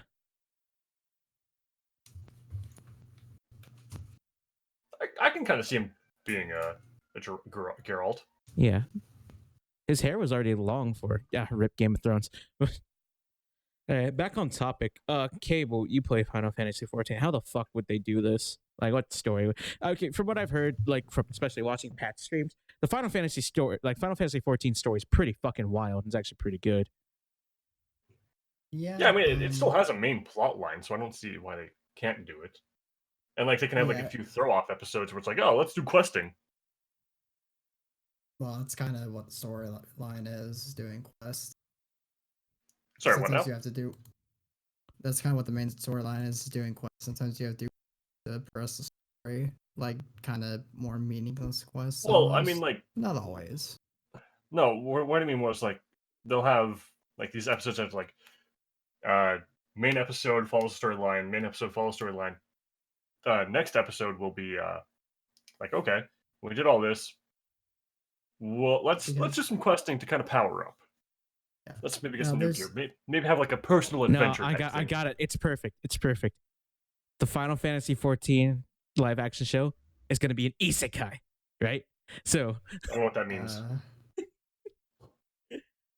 That's very possible. I hope not. I will lose my shit. Probably not by the. Oh, isekai is those ones where it's like it's like Sword Art Online, right? Yeah. Basically. Sort of. Where they're actually playing the game. Well, and there's 3 places I can see them starting. where the only They good can start isekai was in- fuck was it so dot hack? Wrong. I will physically fight you because isekai that is the only good isekai. Overlord season 1 is good. I never watched. I know of Overlord through other endeavors, but Porn. yeah. What? Did you What? look at Ainz' bone dick? Who? The main character. He has what do you mean? But what? The main character is a lich. He's a skeleton. He has a dick. Oh, it's There's a Ainz. page of the light novel that actually is. It's AINS. The full name is Ainz Ulgaun, but AINS is his name. Ainz. Yeah. He's the main Ah. character. He's like a lich. I've never seen that. He never appears in any of the material I've watched. I've read. Well, how are you gonna fucking implement a coming lich? What do you Dude, mean? it's He's hentai. magic. Dude, it's hentai. Anything's possible. I guess that's true. I guess you it's just magic. That's another podcast title. Write that down. It's fucking magic. No, dude. Oh my god, it's 1 a.m. Should we actually just wrap up all this entire subject? Like, again, Cable, what's your thoughts on the how they might do this? Well, if they're going linearly and if they're going in a linear path and following the story, there's 3 places they can start. They could start in the very original release 14, the rough one. They can start post the rough one after the what they call it. It's been so long since I played. The reboot, basically, the soft reboot. Yeah, the reboot, the Cataclysm, whatever they call it. I feel like they're not. I don't think they're going to do that. I think they're going to play it safe and actually go off Realm Reborn. Yeah, or they're just gonna make it a completely separate thing. I don't think Squeenix will let them do that. I think they're gonna, because like, I guess Squeenix had actual direct input on those Final Fantasy 15 side projects, so it kind of depends on how involved Squeenix is with this Netflix adaptation. Yeah, the article says that Cid's supposed to be a principal character. I mean, Cid does stuff in the game, in the story, but if they're doing principal, then it sounds like they're going to be doing Realm Reborn. Unless, again, it's a side thing that Cid's just going to have a larger role in. What if it ends up just being procedural episodes? Like, it's just them doing quests and shit. I am fine with that. It's them waiting an hour to get a tank to do the dungeon. I really hope they do like a little joke like that. Where like they accept that the game, like, it's actually like an MMO. Like, they don't do a full isekai thing, but like you see the world as like this expansive area with all these people doing all these things, and then the main party is like, okay, let's go through this dungeon and fight this big baddie, and you just see a fucking lineup. It's like, what the fuck is happening? Like, just as a one-off joke that they kind of acknowledge that it's an MMO, and it's the only time they do that. Yeah, but probably it'll just something they're gonna take probably too seriously. Yeah, it's gonna be like super serial. No, well, now just get on the next topic. Unless you've got something to say. No. No, you had something to say. Monroe's why it is 1 o'clock. This fucking article title alone. Maybe I didn't jump in. I want to make sure I didn't jump ahead. Yeah, okay, I didn't. All right, next topic. Oh my god, like that's so. Well, what the fuck? Why did that all delete? Huh? Oh, hold on. I can. Don't worry about it. All the links are still there. Don't worry. Yeah. Okay, so we are on this really fucking stupid concept from Google. They're not doing a fucking beta test for Stadia. An entire fucking system that relies on streaming. Yeah, because fucking remember how every MMO ever has gone. Every popular MMO has gone on release. Fucking how many other games out there that like were dead on release because of server issues? Like, fuck. I get it. It's fucking Google. They got all the money in the goddamn world. They don't need to worry. They can just buy a continent's worth of server farms. What the fuck are you thinking? Just go, fuck it. We're Google. We don't need to do we don't need to beta test bullshit. Considering the concepts they're bringing in with Stadia, like link sharing saves, where I can just copy to my clipboard on my computer and send boss a link to my like literally just you'll take place exactly where I am in a game, same inventory and all that shit, literally with a link, and they're not beta testing this shit. That means basically like that means every game that's agreeing to be on their thing has to basically have save states. It's like it's like I'm assuming they're going to be able to work with that from a Google side without direct interaction with the developer.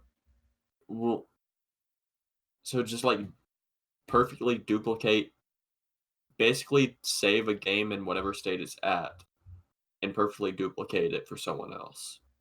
Remember, it's all streamed, so like you're probably I'm speculating here, but what I think is going to happen is that like the PC, your quote unquote the PC that you're on, I guess I should say server. So the server you're streaming the game on might have like an HTML code that just generates something, and then like you send the link, and then they'll go to that same server, like that same shard on that server, and you're not going to be playing. Like after that, you can kind of diverge, and you'll go into your same different shards. But I don't think it would require save states. It's For the a thing game. the thing that gets me is like the ridiculous amount of like how good your internet has to be able to fucking like play on the Stadia. No, actually, no. It doesn't have to be too great. You need a really good connection to get 60 FPS 4K. But most of America, you're all fucked. You guys are fucking dumb. You have a terrible connection system with your internet. Oh yeah, you know. But like if I got a Stadia subscription, I'd be entirely fine. Nah, but no, that's just. I mean, like I just don't want to do the streaming of a game in general. I'd rather just physically have the game. Like, you know what I mean? And actually, that brings me to a new point on the whole Stadia thing. Another issue is that so they're gonna have a subscription-based service where you pay X amount of dollars per month, and you stream the game. They're also gonna have a point where you can buy the game outright, but you're still streaming it. You're not downloading it. You are still streaming it. So if the servers go down, you're fucked. You wasted. Yeah. No, that's fine. They're just transitioning to software as a service, okay? I'd rather fucking punch myself in the dick. I just don't see. I don't really see a user base for Google Stadia. Like, I do actually. I see a user base for it, but it's super niche. People with good enough internet to stream the games, but that don't make enough money to get a computer that can run them. No. At that point, I'm at work. I have Wi-Fi. Oh. I have Wi-Fi at work. If I'm on break, I download the Stadia app, load it up, get to play a game just from where I left off. Yeah. Yeah, that sounds about right. Yeah, if you're away from home and you're in a place with good enough. Yeah, okay. Another argument is one that the one you provided, that people that can't afford an actual console or a full built PC. Another idea is that someone sees Assassin's Creed Odyssey. It's on Stadia. Shit, I just gotta pay $10 to have a 1 month subscription to Stadia, and I don't like video games. Okay, fuck. I don't normally play video games. Let's toss $10 here for a month. Let's play Assassin's Creed Odyssey, beat it, and subscription. Yeah, that sounds about right. But yeah, guess what? Yeah. We'll never know if people like that will enjoy it. You know why? There's no beta tests publicly. All right, next article. Now, that's such a fucking idiot move. What the fuck? I want to get on this, and I know Monroe wants to get on this. Nintendo. I want to get on this one too. I think everyone does. Nintendo's lawyers need to chill. Holy shit. I don't even. What recently happened? Like, what movie? So, Cable can explain this. Go ahead. Okay. So this YouTuber named. You're cutting out. He recently he's cutting out. Yeah. This YouTuber named Infernal Play. He recently made a. Okay, you're cutting. Mario. Hold up, you're cutting out a lot. Just turn the gate off on your fucking thing. Just turn your gate off. Oh god, he's moving it close to his fucking mouth. I'm ready for this. Hold up. No, I'm not. I'm just moving it a little close to my head. Just turn off your gate. Turn off the goddamn gate. It is. Oh lord. The gate wasn't even on to begin with. Oh god, get a better fucking mic. I think it's just it's not the mic. This is a better mic. Yeah, it's just his connection. Also, I'm trying to speak kind of quieter now. Yeah. Because it's again past 1. So a YouTuber named Inferno Plus made a Super Mario Battle Royale. Real close. You're In getting the real sense PC. that Might want to pull back a little bit. Okay. Is this good? That's good. That should be fine. Okay. So he made a Mario Battle Royale using the original Mario game. And basically it's 100 people who go through a random world in the game. And the first 3 people to finish the world win. And that's it. It was free. Yep, it's free. No payment at all. It was It's just a pretty web well browser made. game. It was pretty fucking well made. And Nintendo said, "Hey, we're gonna break your kneecaps if you don't get rid of this." And it's such a wild concept because we have Capcom and Sega who've actually brought in people, like hired people that made fan projects. As Like an the people that were making that Resident Evil 2 remake, like way back before the actual announcement of the 2 remake, they were hired on to work on the official 2 remake. Yeah, well, not good enough for Nintendo. It's Fucking just Nintendo's so goddamn archaic. Fuck those guys. it's like no, Nintendo's always been like, I think Monroe can attest to this too. Like Nintendo's that company where like, yeah, I like Nintendo, but on the other hand, I'm like, what the fuck are you guys doing? Like the whole thing with like their online program, you know that shit, right? Hey, you want to play games with your friend? Cool. You gotta use your phone app to chat through it though. Fucking why? Oh yeah, not only that, how about in Mario Maker 2? Hey, we added multiplayer, but guess what? You're gonna play with random people and not your friends. You can't join your friends' games.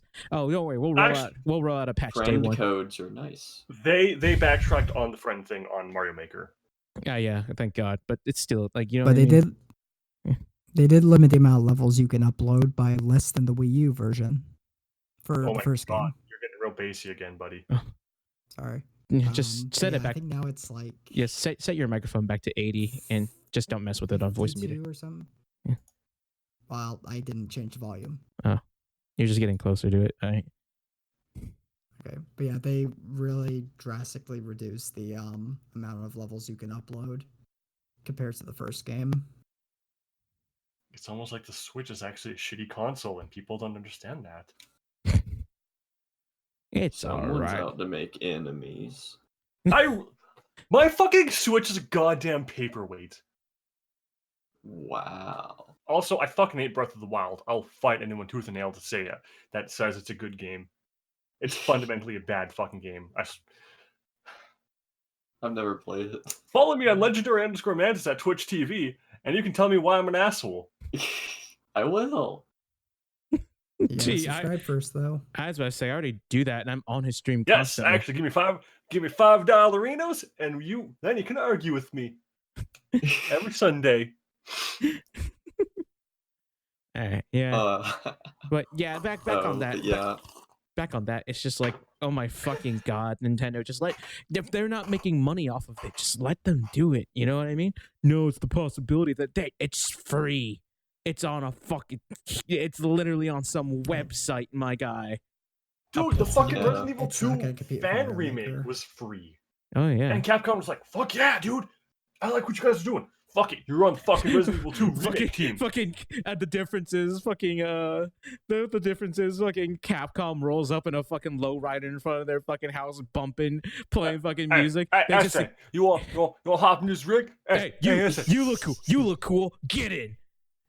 It's like, yeah, you know what Nintendo does? Nintendo pulls up in a black SUV, right? 4 people wearing suits and masks and gloves walk out with fucking guns and baseball bats. And you just hear a soft knock, not a loud knock, not a medium knock, a soft knock, and then you're like, oh fucking shit.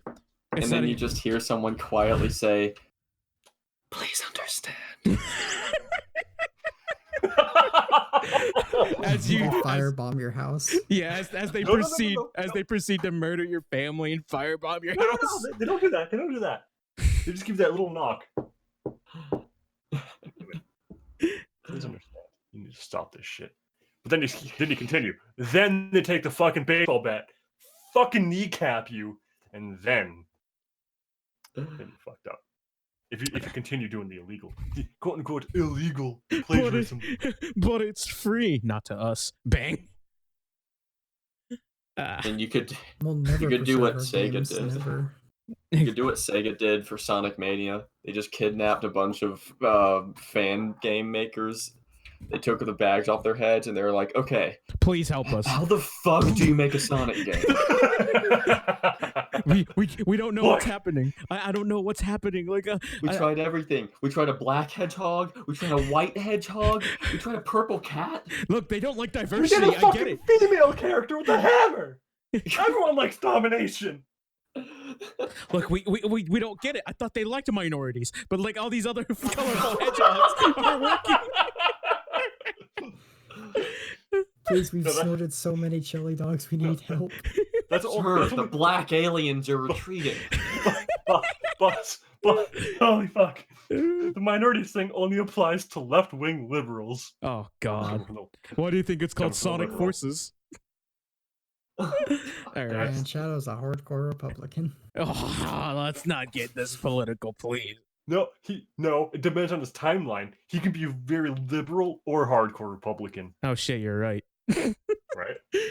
You're right. The duality of Shadow. Yeah, the duality. All right, now we get the point. The dark. Hey guys. The dark. God. Sorry. Hey guys. If you're making a fan game, shut the fuck up about it. Just shadow drop it. Please help me. Like Shigeru Miyamoto is right behind me right now. He has a gun to the back of my fucking head. Please, just I'm telling you now, just don't do it. Fucking do Nintendo fan games, you morons. Well, you can, Look. but do it, but name it something else, like Barrio Baker. Legally distinct. It's not an Italian plumber; it's a French chef. You know, actually, interesting fact. There's a Mega Man maker, and Capcom is still like, cool. I think I've played that. I feel like I've played that. No. Probably. And Capcom was just like, fuck it. Yeah, we'll let this shit go along. It's And then- weird. Yeah, we don't care. We killed Mega Man. How did I Mega kill Man Mega 11 I heard is really How good. the fuck did I kill Mega Man? No, It's just not like- you. Oh, who then? Nintendo Capcom? kind of continuing to be Capcom. Nintendo. It's whatever. We've known Nintendo has done dumb shit I like mean, this in the it's- past. The reason like most companies don't do this is because it's literally not worth their time.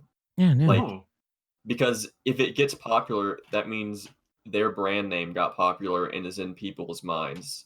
So Yeah. they usually don't care. Nintendo don't want So no, Nintendo, Nintendo don't want no paper trail though. no, yeah, Nintendo actually isn't even. It's not a financial worry, no matter what you hear for Nintendo. Because if it was, then the best thing to do would just let it be. Yeah.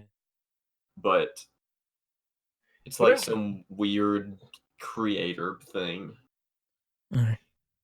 Well, to some degree, I get that, but fuck. It's Can I really quick tangent? Like, Mega Man Maker, for example, like Capcom actually could sue the shit out of the people that made that because there was that Mega Man game on PSP that allowed you to make levels. Oh, Like, I found they Mega. already made. Oh, I a found Mega Mega Man Man Maker. Maker. Yeah, I found it. I literally just found it. Yeah, like Capcom actually made a Mega Man Maker before the fan Mega Man Maker, but Capcom's just like, yeah, fuck it, keep going. We like this shit. Because secretly they're looking at Mega Man Maker and be like, how the fuck do we make a good Mega Man game? Oh, I see. Well, And- Mega Man and- 11 was apparently Yeah, I was about to say, and then hey, what came out first though? that's true. Fair point. All right. Nintendo's lawyers need to chill. That's it. And last thing, we can just vaguely touch. Nintendo needs to chill. Sorry. Yeah, this one we can vaguely just talk about it because it doesn't even really matter. Oh man, Valve changes the Steam sale after widespread complaints. I didn't have a problem with this before, but can someone sum up like what this article, like Monroe, sum up what this article's about? Apparently the biggest issue. So there's a little promotional thing going on with the Steam sale where like you can choose a team for a Grand Prix and there's like 5 teams. And basically you do things and you get your team points. One of the things is just play a game for 30 minutes or longer. Any game. And then there's also like play specific competing free to play games in this thing that they have. So whatever, you get your team points. The team with the most points by the end of this promotional thing and they didn't explain this part well, but they've emphasized everyone on that team will get the game at the top of their wish list, like for free. Well, not for free. Valve pays for it. So, yeah, for free, basically, for you. Yeah, I saw that's how some people got Cyberpunk for free. So, I think the issue developers were having is that they said people kept removing their games from their wish lists because people thought the way it wasn't worded that the game literally at rank 1 of your wish list will be given to you for free. It was worded at your favorite games on your wish list will be given to you. So people were like, okay, I'll remove every game I don't want to get for free. And that was apparently just a problem for developers because like investors will actually look at statistics for your average rank on people's wish list, how many people have you on their wish list, etc. So that's basically it. So how's it supposed to work? Well, you can if you go to Steam and go to the store page and click this banner, the summer sale banner, it'll take you to the Grand Prix page or whatever. Yeah, you can see that Corgi is far and away the lead because if you tell people the team that wins gets free games, a lot of people will organize and say, hey, let's all be on the same team maybe because I want a free game. Right. So yeah, Team Corgi is the winner. I'm just gonna pick Team Corgi, put Cyberpunk 2077 on the top of my wish list. But yeah. So the idea is that you get the game at the top of your wish list, right? For free? Yes. If your team wins? Yes. But now, why does my wish list show my top 3? Wait, what? What do you mean? If you go to your wish list, you see your top 3.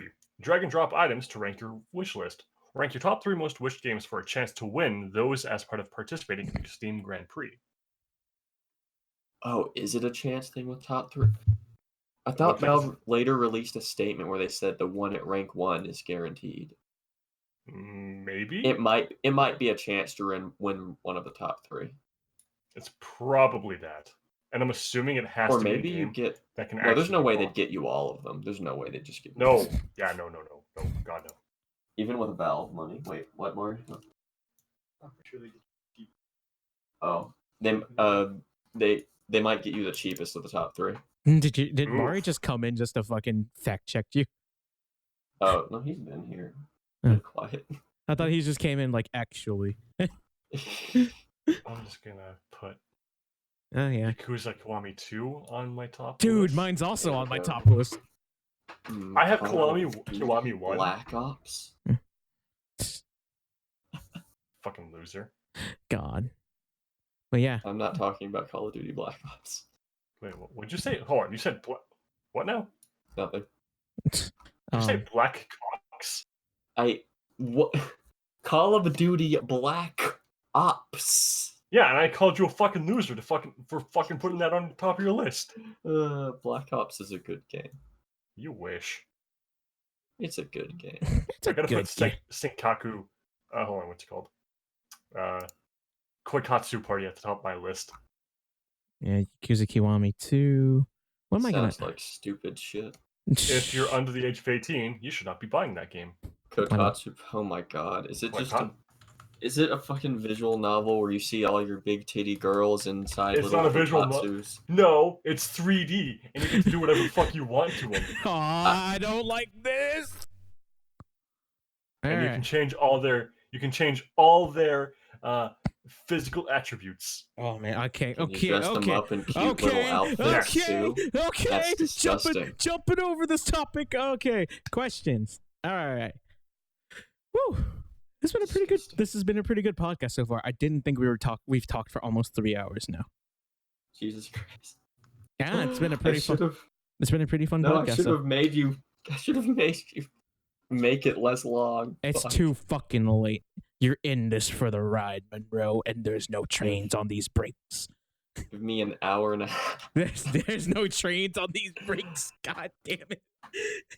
No trains on these breaks. I'm gonna put Koikatsu Party at the top of my list. Yeah. All right. It's the one porn game I'm gonna. Questions and guess fucking what, guys? We got our first fucking question. We got Really? our actual first fucking question sent into our email. Hey, Cable. Yes. If people want to send in questions to us, where can they send it into?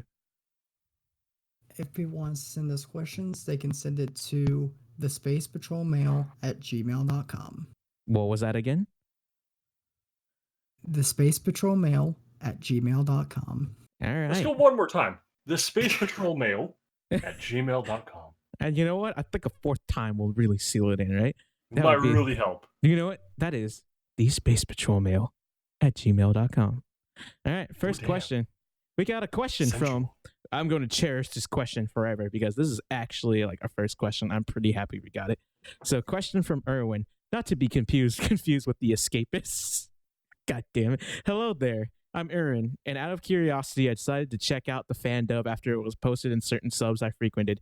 Since then, I've been interested in seeing any new stuff that might come around. Good thing, Erwin, because we talked about the new stuff that was coming in. So And not it's going to be a terrible fucking channel. 2 out of 10 choice there, Erwin. I'd say it's. I hope you're prepared to be made fun of. Look. You made it. It's kind of weird. Our channel is going to operate on a quality of a D20 dice. Too bad the only two sides you can land on is either 1 or a 20. It's at least You know, 1 or a 1. Yeah. So let's see. Where was I? Since I've been interested in seeing the new stuff that might come around, though, not to take up too much time. Don't worry, you're the only fucking question that's sent in. Time. I'll dive into some questions. What is your hardest accomplishments in a series or part of a series you either didn't like or didn't Hardest. find much joy in doing? Example: Hardest, getting an S. so- Example: getting an S rank in like DMC2. Oh man.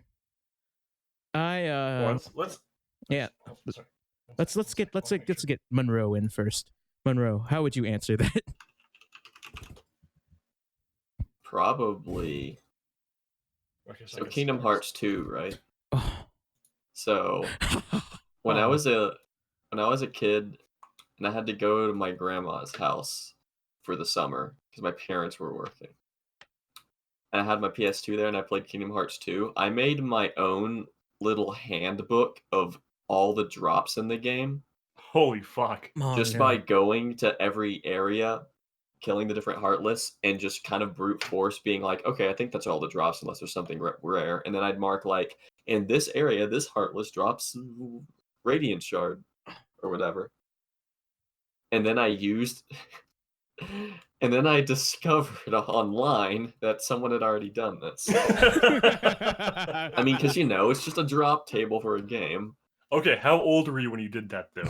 I was like around 12, it would have been 11 or 12. I feel like that's fair. I knew of like game That- facts around that time, and I didn't think to look into like drop rates and shit when I was 12. Yeah. To be But fair, then going I on used game... my own list. Yeah. I used my own list to make the Ultima Weapon Keyblade Oh rather my than God. look at something online.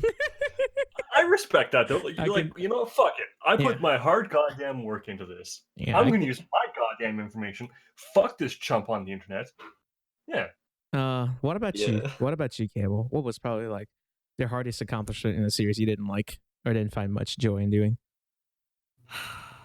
I don't know. I've never accomplished anything. Oh. We can hear it in your voice. Yeah. Heyo. Let me think. I Probably have was waiting for you to also say Kingdom Hearts. No, I've never. Actually, no. Yeah, I can take this drop distance because I mean I beat it. Are you talking about It Dream? wasn't really fun. Are you talking about Dream Drop? You kind of cut out for a second. Yeah, dream drop distance. What do Oh. you mean? Dream Drop Distance is so fun. Don't you like how the game Well, it also- stops you from playing every now and then and says, play the other guy? It also doesn't help that I was on a 2DS. Oh yeah, the 2D. Oh. You're on You your shut cheese up. wedge DS.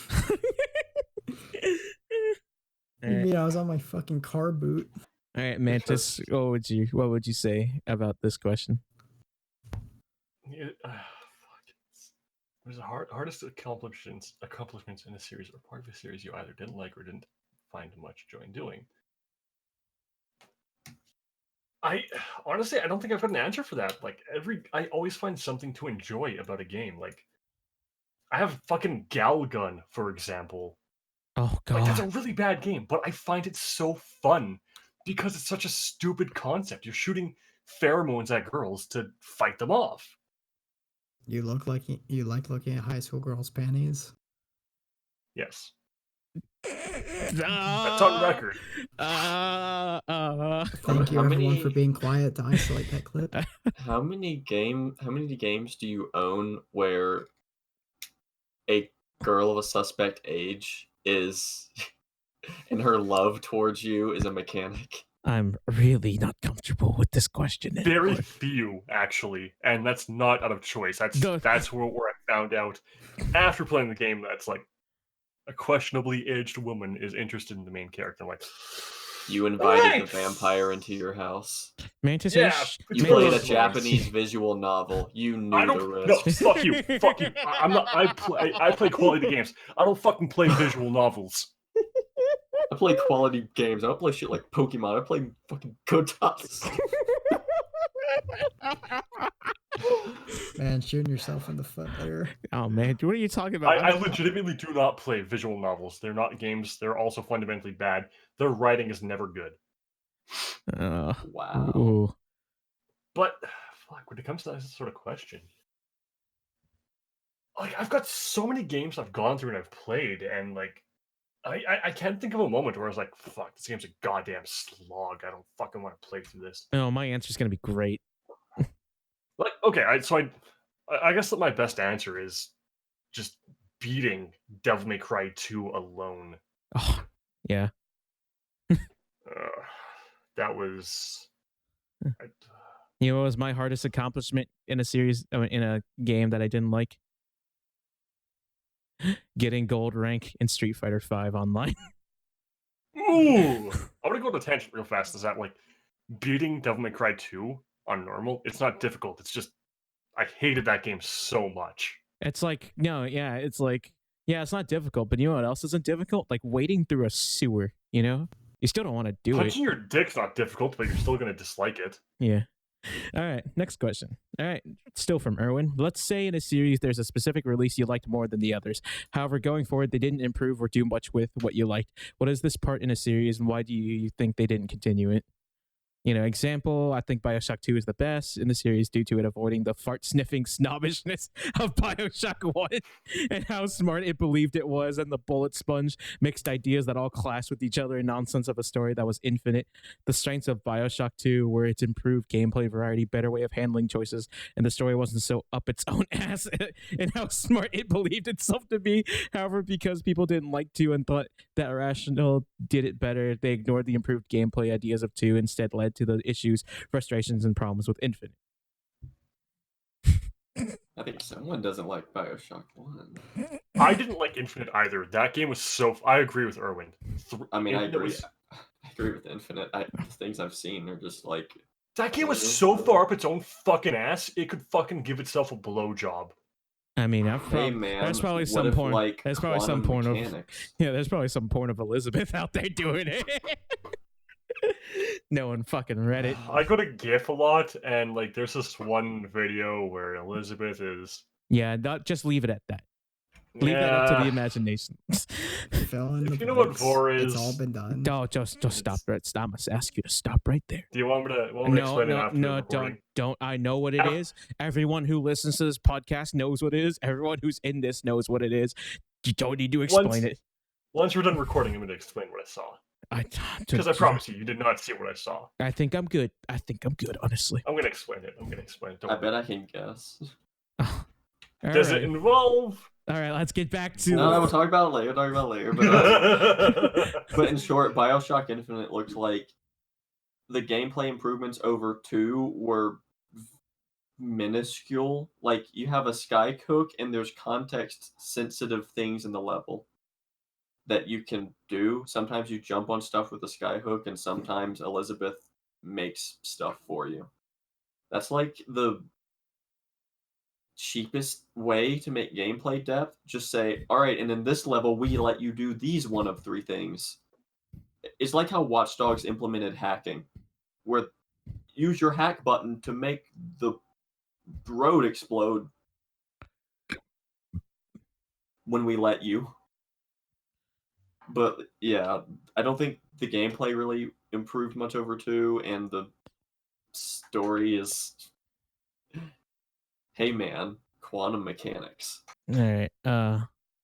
Well, what? So in that context, what game? Like, back to the question at hand. Like, what specific release did you like more than others in a game series you really like, and why they didn't improve on it or like go forward as the way you liked it? I mean, I could give the actual answer. Go ahead. But mine's like, all right, Fallout New Vegas. They didn't continue because Bethesda is a bunch of talentless hacks that can't write anything. Ooh. Because New Vegas was written by the people that made the original Fallout. Dude, Bethesda said, shit, you're making us look bad. Obsidian's the best developer ever with story writing. I swear to fucking God. They made Pillars of Eternity 1 and 2 and Tyranny, and their stories in those games are fucking incredible. And the fact that Bethesda did not follow up with those assholes to make it like a New Vegas 2, like Fallout 4, makes me fucking angry, because I fucking love everything Obsidian has made after New Vegas. I have heard, including like... New Vegas. So I have heard, I have not played Pillars of Eternity 1 or 2. You're a fucking idiot. God. Look, I've heard opinions. Actually, one person in this apartment likes 1 and doesn't like the writing in 2, and the other person's the opposite. Okay, if I get the issue, but when I say doesn't like, I mean they think the other one's better. But that's the thing with Obsidian. They don't just fail at writing, where Fallout 4 is literally, let's take the most bland backstory we can. Don't you mean Bethesda? Yeah. So Bethesda with Fallout 4, they say, let's take the most bland, cardboard cutout backstory we can. You are an ex-military family man who loves his wife and child. Anyway, your wife's dead now. Does she matter at any other point in the game? No. Technically, your child doesn't either. Unless you're on that one fucking storyline. You know what I mean. Sean is... Sean! That was such a fucking stupid plot line. They made him into a character. It's because... I can talk about Fallout 4 too. They, no one did fucking a half cares. measure of what they wanted to do. Let's do this. If you have not played Fallout 4 and you did not do the MIT... Mantis, wait. No one fucking cares about Fallout 4. Go ahead. I'm actually really picky. Even if it's a game I think I've heard is shit. I don't... Like, I've played games where people say, like, oh, this game's bad. And, like, I go into it like, oh, I see the issues, but it's still fun. So, even though 4 is bad, we're going to spoil some major aspects of the MIT, what's it called? The Institute. The Institute storyline. So, I mean, if you hate yourself as much as I do, and you go through Fallout 4, spoiler warning. It's just the main problem is that they wanted... The main problem is that they wanted, with specifically the main character's characterization, they wanted to both make him a character with character traits that you will always have, but also they want you to roleplay as a character that can change.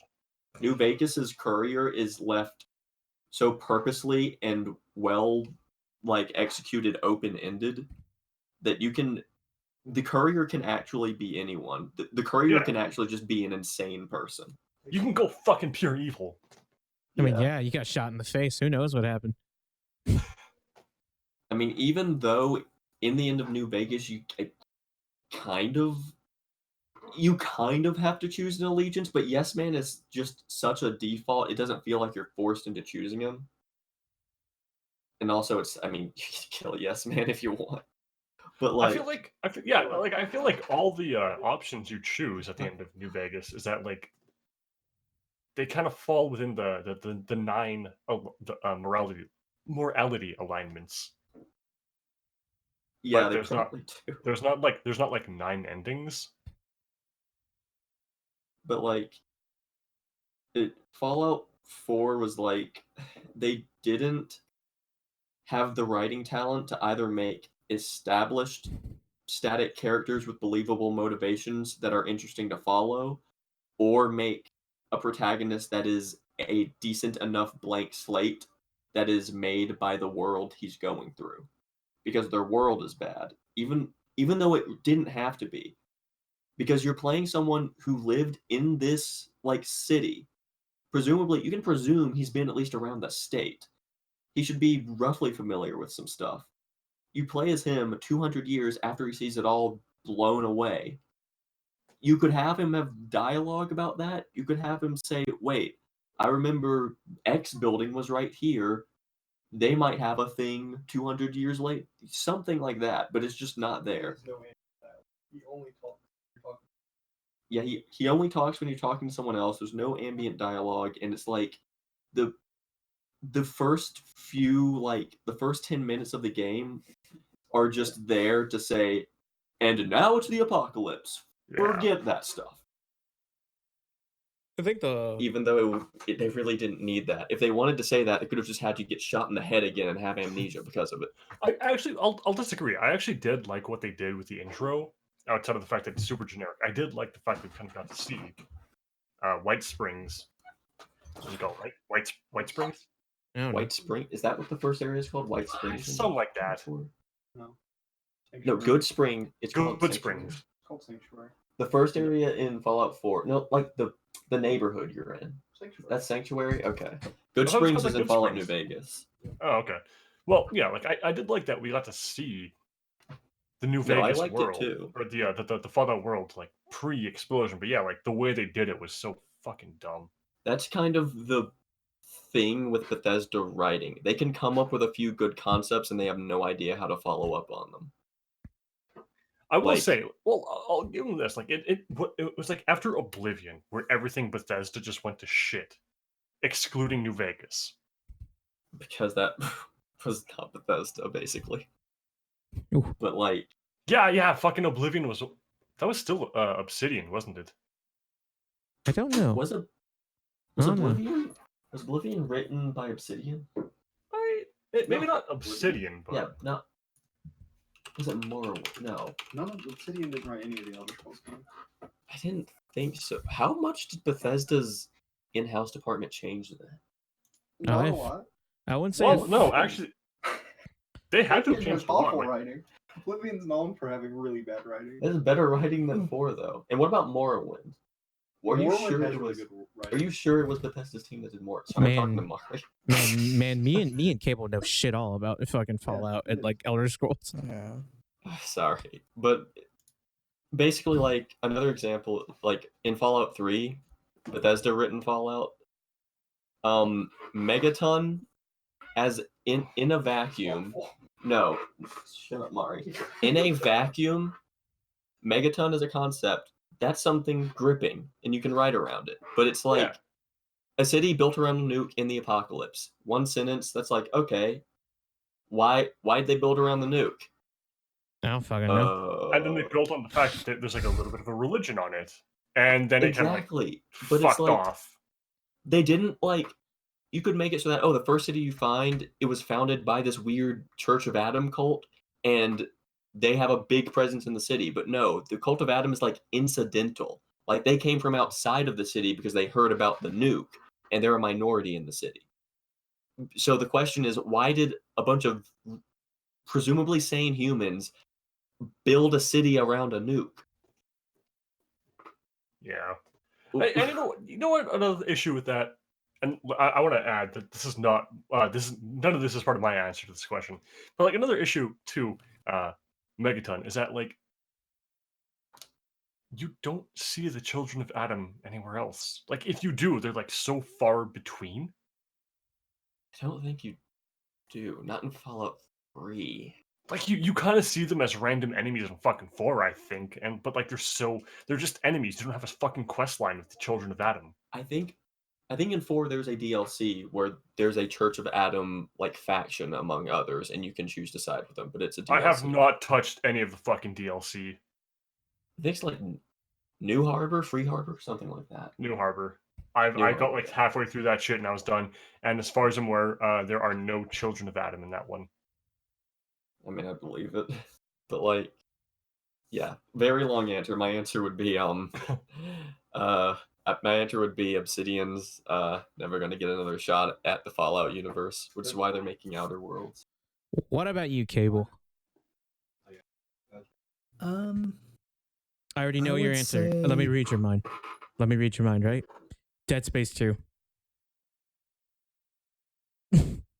That's another one.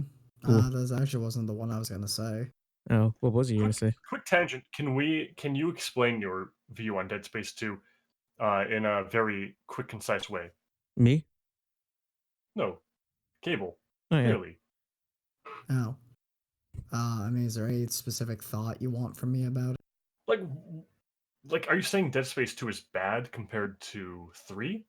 Or are you saying, like, 2 is worse than 1?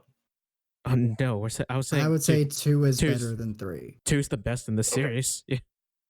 You're a fucking No, idiot. I wouldn't. 1 is I the would best. not say My There- 3 is the worst by far. yeah. My opinion 2 is 2. I like 2 a lot more than 1.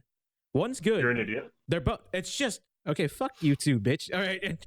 No, Whatchamacallit? No, Dead Space. no. It's not that higher. All right, calm down. I'm not saying like, oh, it's way better than 1. I'm talking about they're both about the same step. It's just 1 slightly above the other because I just like 2 more.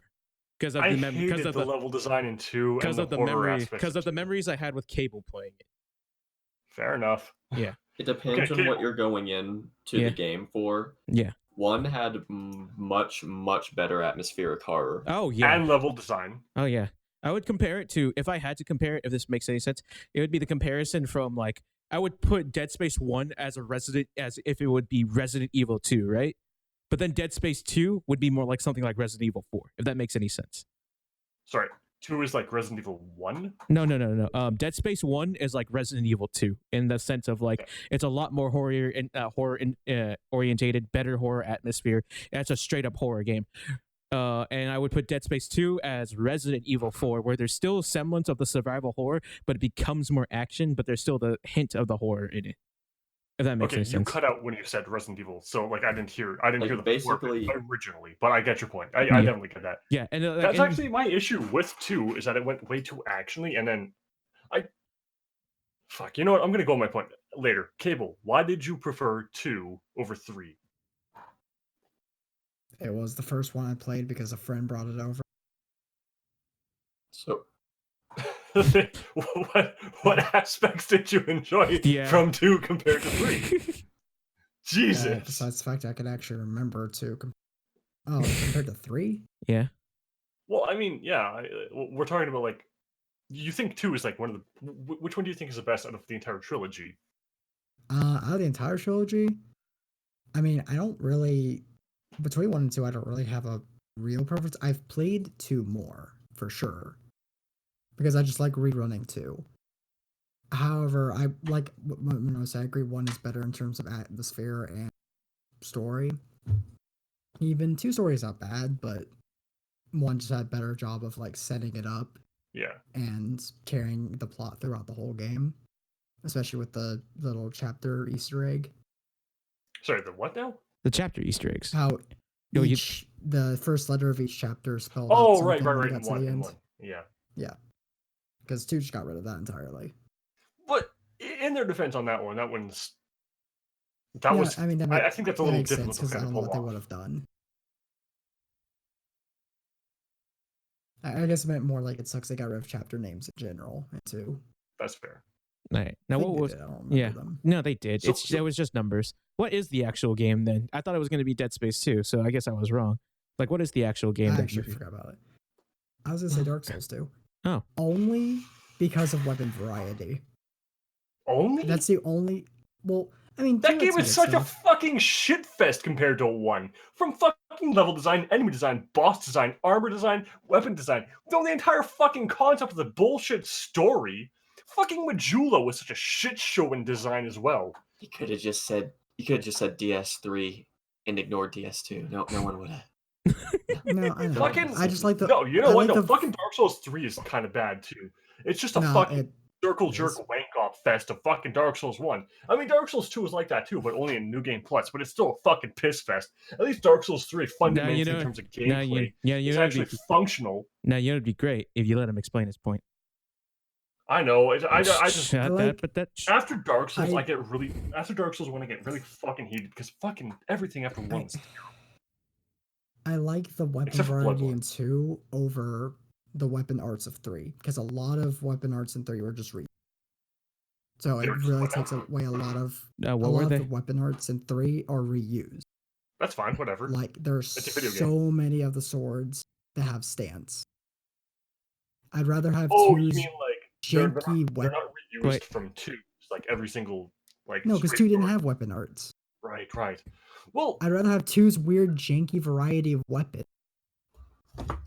To counter and that, being though, able to power stance like, anything. Like some of the unique weapons in 3 had their own weapon arts, but like that's not uncommon to have a weapon type do its own thing throughout that entire.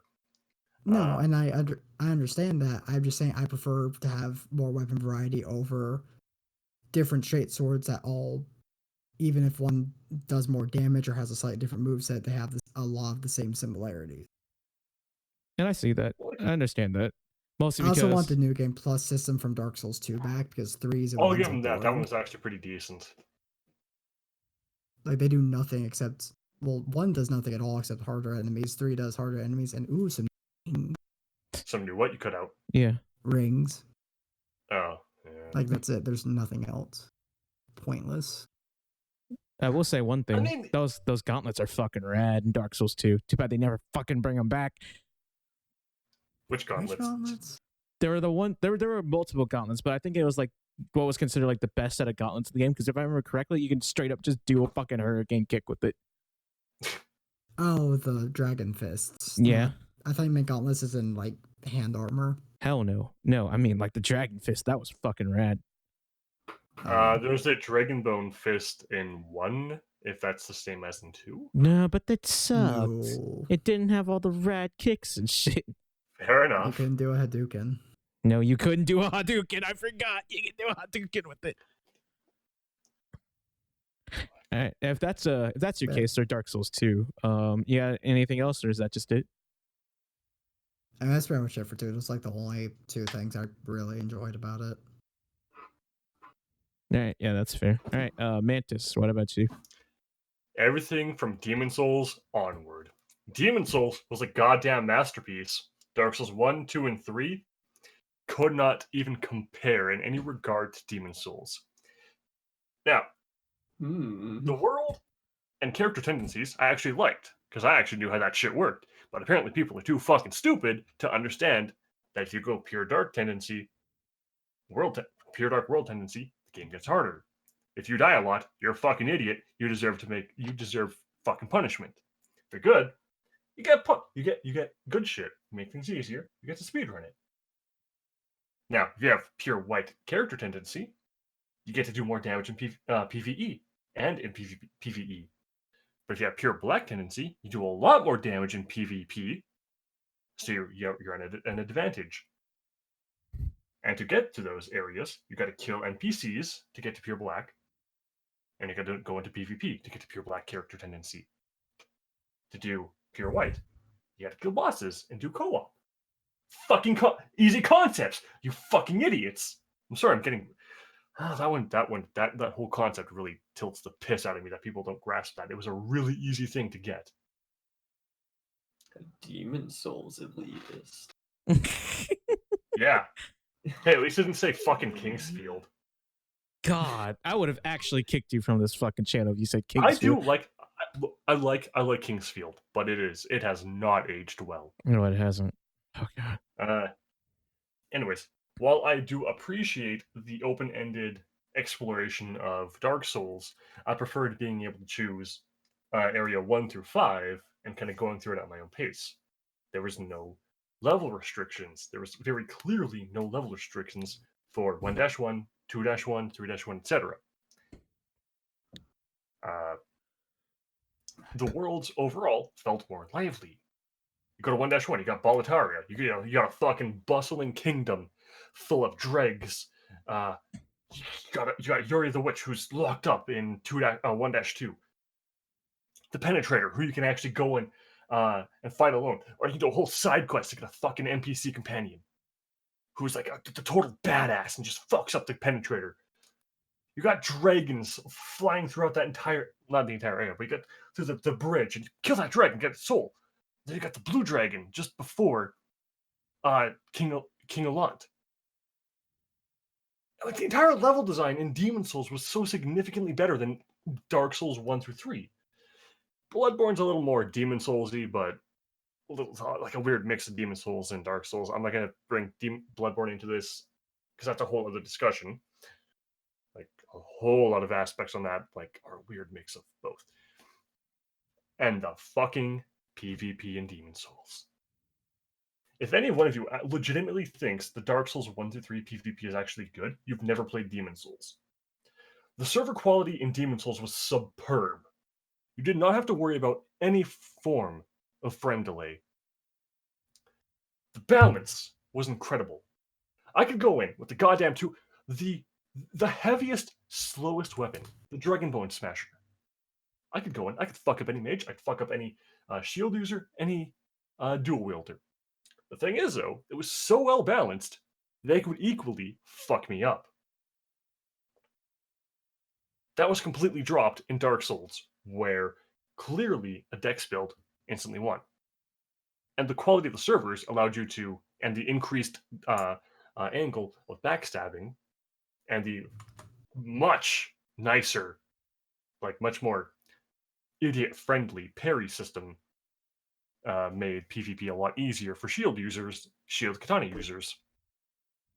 Fuck it. Why do we gotta be good when I can just parry, hornet, ring, stab with katana, pure dex? And that continued on through all 3 games. Another issue, boss design throughout all the Dark Souls. Do not compare to the creativity of Demon Souls. There were 3 human bosses in Demon Souls.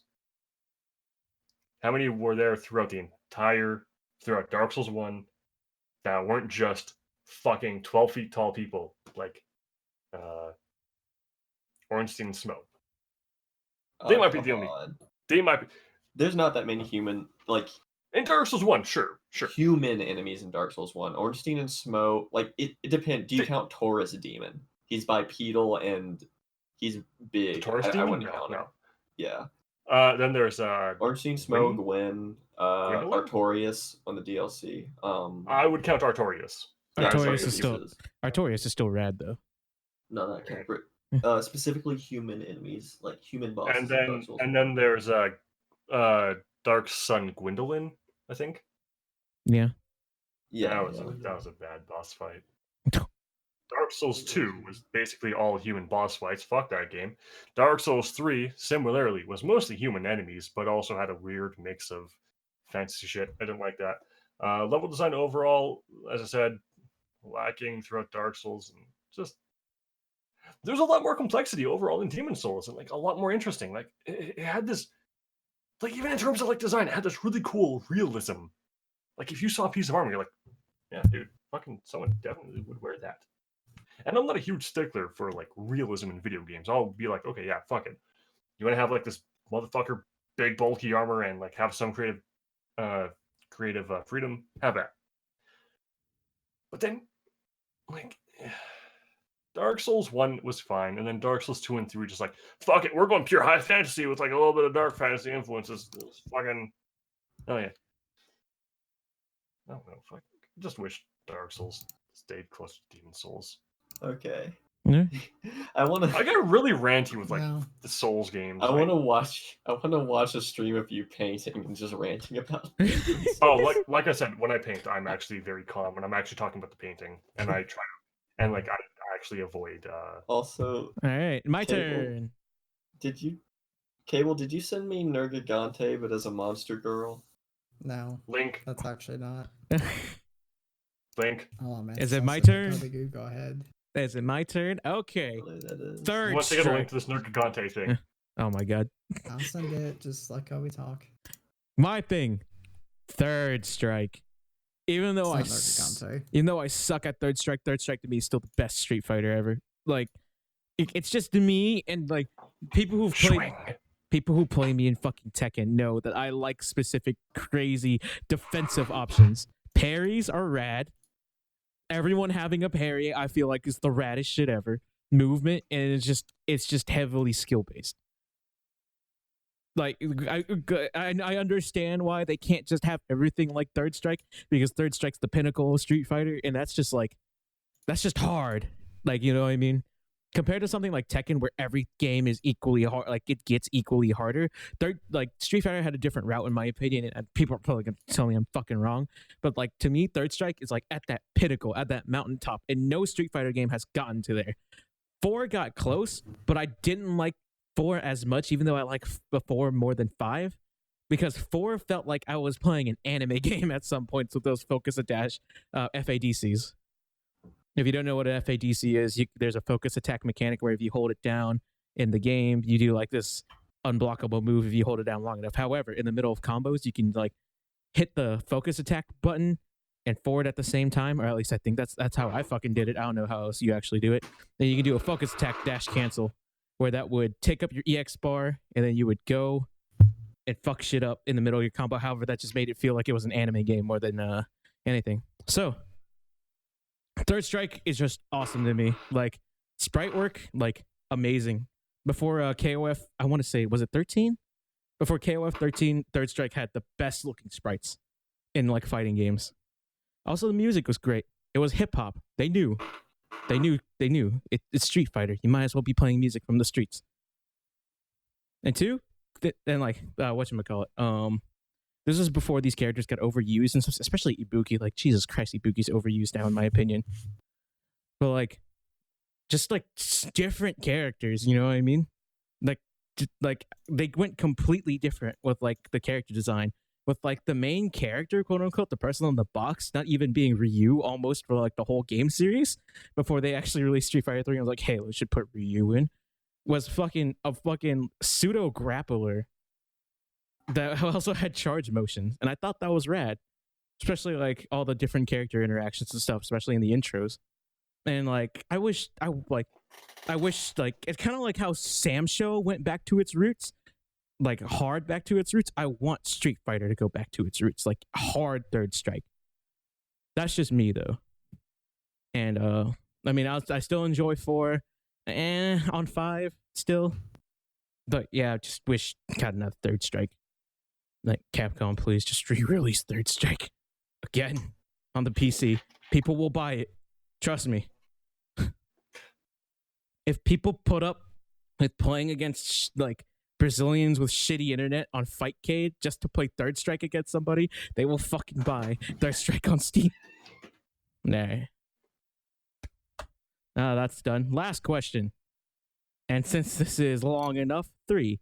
What is something you hate irrationally but still find yourself going back to, or finding its way back to you? Example. I gotta say, Erwin, you are filled with negativity. You got well, I guess. Are you sure this wasn't sent by you? Right? Holy shit. Example. I never really liked Bethesda and saw them as everyone sees them now after that shit E3 showing, but I still find myself either looking at the Fallout series or trying to enjoy its newer stuff and attempting to separate Bethesda entirely due to their only role being publishing. So what's something you irrationally hate but you keep finding yourself back to? Who wants to go first on this topic? Because I know we all have strong feelings about this. I mean, I can go first, but I can make it really short. I don't care, Monroe. Star at this Wars point. The Last Jedi. Oh, why do you keep going back to that? It is the pinnacle of bad writing in a movie because it fails in extremely strange ways. It's like no one thought about what they wrote and was like, all right, now does this make sense? They just didn't. It's insane. And every time I think of anything in the movie, I think of an infinite number of different directions to take a scene, and they're better. I can think of anything. Like, Holdo's the easy one. Holdo's original plan made no sense. Because her plan was to hide out on a remote planet that couldn't be sensed. And her plan was contingent on no one in the New Order having a telescope on a spaceship.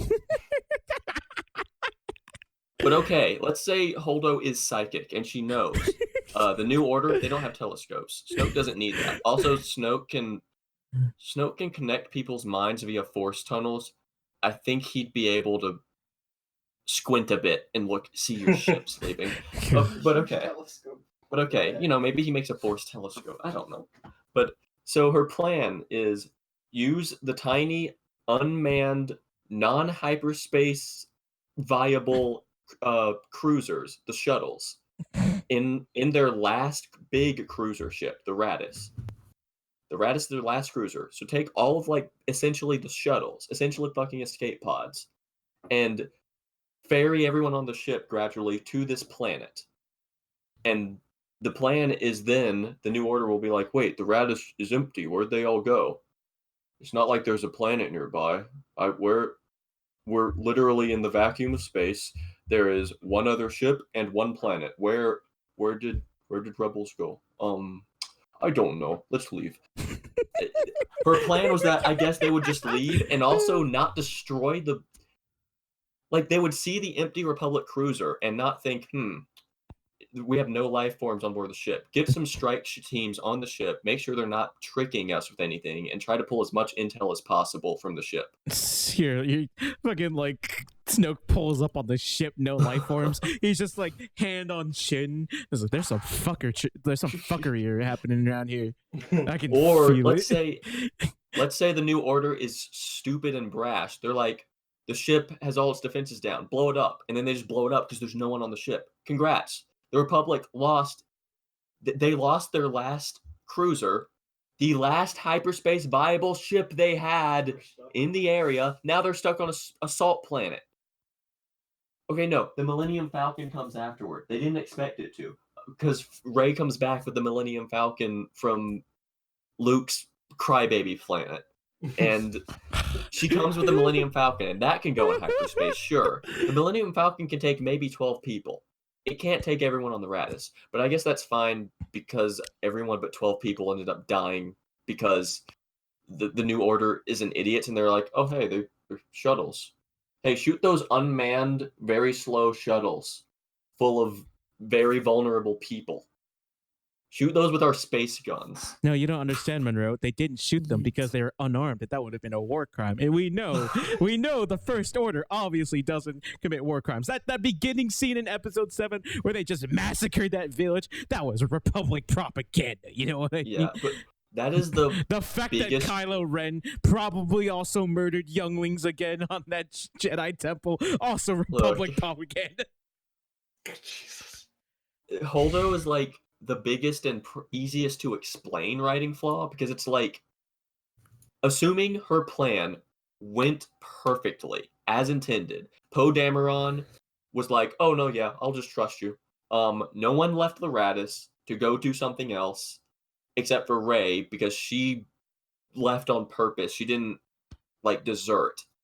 So assuming Holdo knew everything that was happening on the Raddus and she knew that Rey left, she was in control of the entire ship.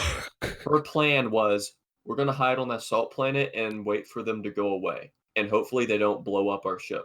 Ah, fuck, they blew up our ship. Wait. We left all our hard drives on that ship. Oh shit, they know where Republic home base is now. Oh no, my porn. Crap. Yeah, there's a bunch of things specifically with character motivation that are just meh. We need this scene in the movie to happen, but Holdo's the biggest one in it. Yeah. So I see you. I'm assuming you rewatch this every now and then when you're like, man, there hasn't been enough hate in my soul lately. Let me just. I have watched the entire movie through in a sitting only twice. I mostly, when I go back to it, I look at scenes, specific scenes. Before Monroe goes into a debate or something, he's like, I need irrational anger for this. Let me just look up that hyperspace scene again. It just sends me into utter awe how some of it was written.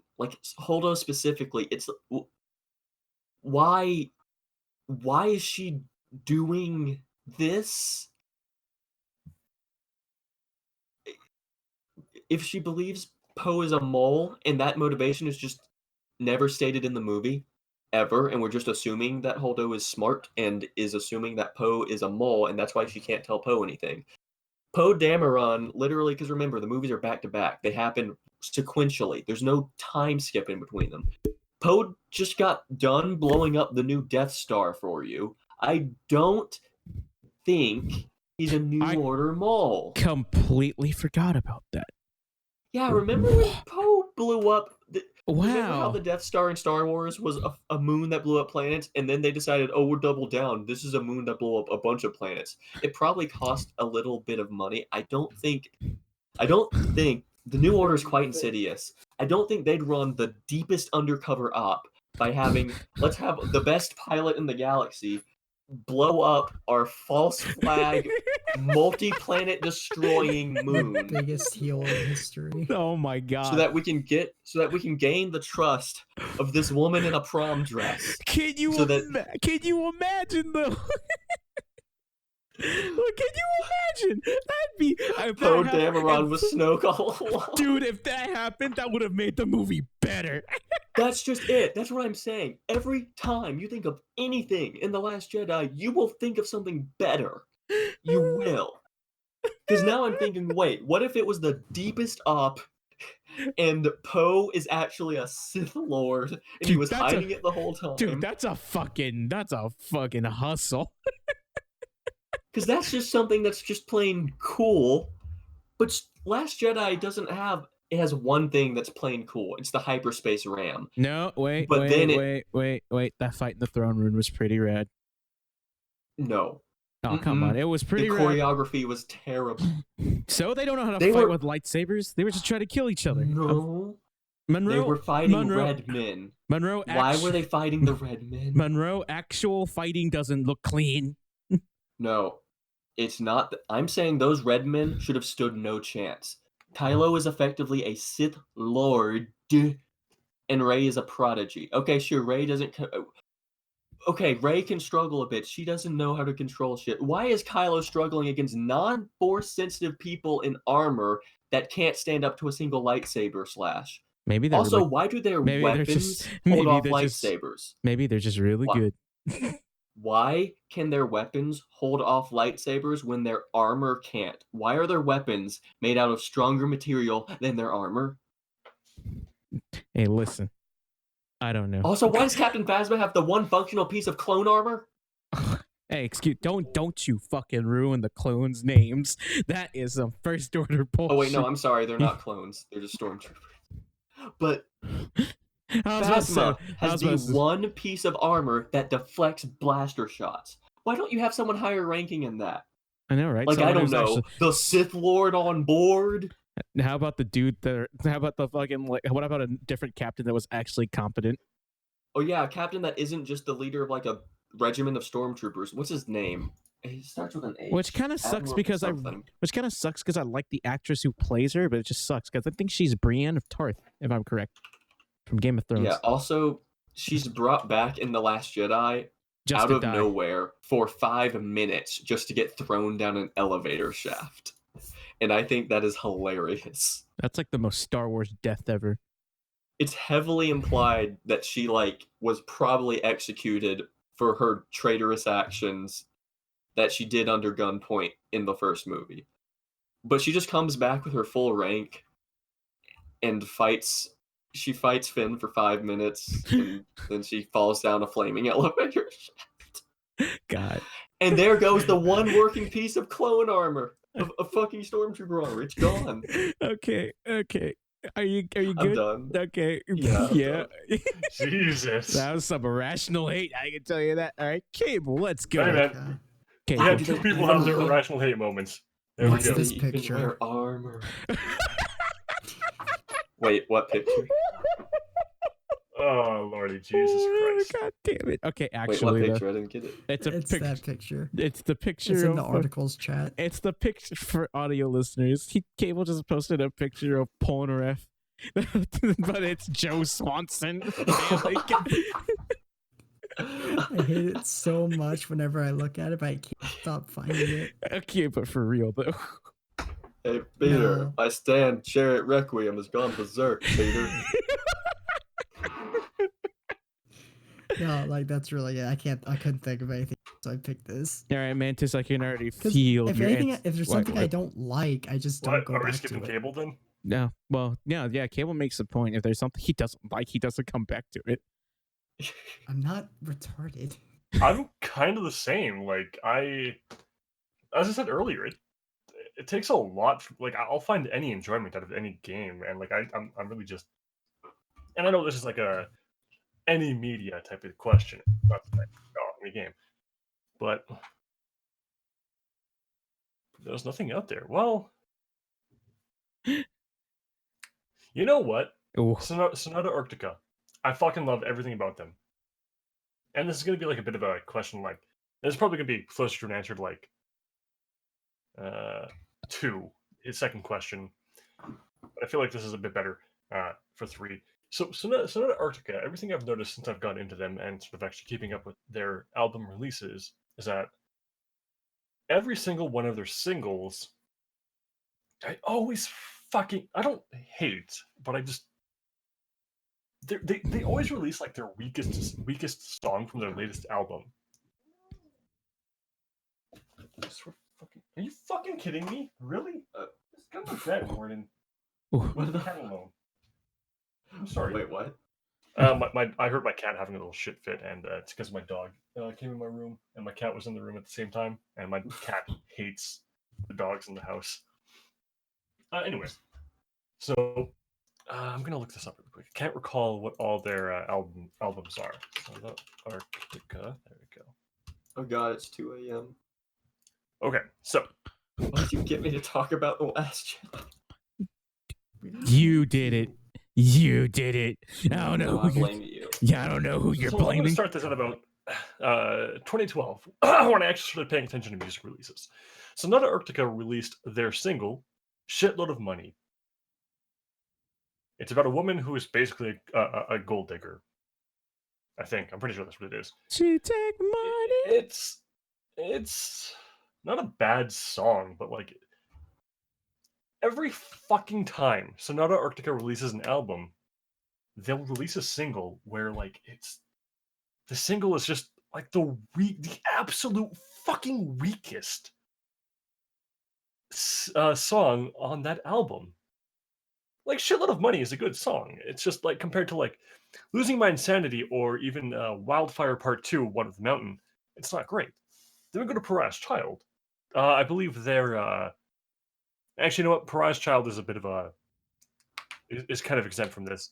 Their single was The Wolves Die Young, which is a really good song, but even then, comparatively speaking, you can do Running Lights, Cloud Factory, What Did You Do in the War, Dad? And Half a Marathon Man. Like those songs, oh man, and especially Larger Than Life. Albeit I get why they didn't release Larger Than Life as a single. But even then, like Wolves Die Young, while an incredible song, was still weaker compared to the rest of the album. And I keep coming back to every single they release. And I bring this up because they just released A Little Less Understanding from their soon-to-be newest album. And I can't recall what it's called. But A Little Less Understanding is just... It is probably one of their weakest songs over the last 4 albums, not counting the remake of Ecliptica. But every single time they release an album, I gotta fucking listen to it. I gotta keep listening to it. But like in the end, I gotta end up having a positive view. I'm like, I think, okay, it's a good song. I'm starting to dig it. But they always release their worst fucking songs as a single. I don't know. That's the closest answer I've got to that question. If it kind of fits in with this, I don't have a whole rant fucking Flygon. You can call him Monroe. Yeah. I'm really bad with like names I can't read. It's all right. My name's terrible. Dude, Wait, did you just say? Wait, did you just say? Did you just say that your name? Whatchamacallit, that you're bad with names and you can't read? We told you his name is Monroe. It's not in this thing. Yeah, no, that's the thing. If I cannot read it, Okay.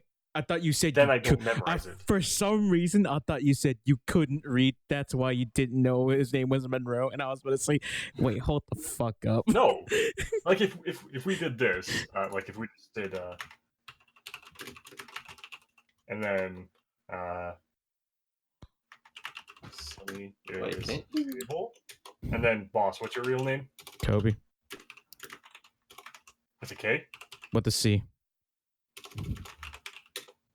Like if we did this, I'd be able to remember all your names easy. Ugh.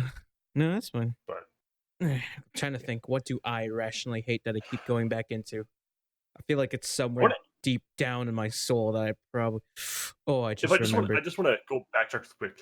I fucking love Sonata Arctica. They're one of my favorite bands of all time. It's just the way they fucking release their goddamn singles, those goddamn assholes. Fuck Tony. That ass. I swear to God, if fucking Tony's that dick, it's like, guys, let's release. Guys, hear me out. Let's release a little less understanding. Tony, Jesus Christ! Everyone else hated every fucking single we released. Look, I love this band. I fucking hate this band. It's not that I hate them. It's their practice on how they release shit. Fucking Tony. I remember. Fucking Tony. I miss fucking Tony.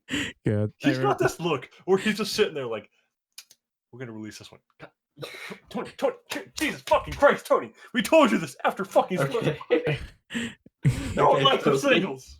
Choose a better one, you idiot. I think I remembered. Oh no, the irrational hate is feeling my soul. I remember which one that I hate. Minorities. No. Whoever's watching, I highly recommend you look up Sonata Arctica. Incredible band. I'm glad you plugged that right after what Cable said. What did Cable say? Don't worry about it. Just re-listen to the podcast. No. I gotta hear what the fuck you say. No, don't worry about it. You bitch. Go ahead. All right. I'm gonna slit my wrist right now if you don't repeat it. Joke's on you. I've already done it. I'm in the bathtub right now, motherfucker. Jesus Christ! I'm about to do the assist.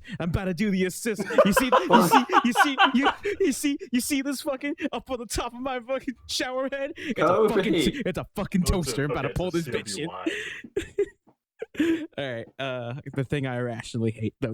This is. Oh God. Cable. Oh, just type it to me. Oh no. This makes me this.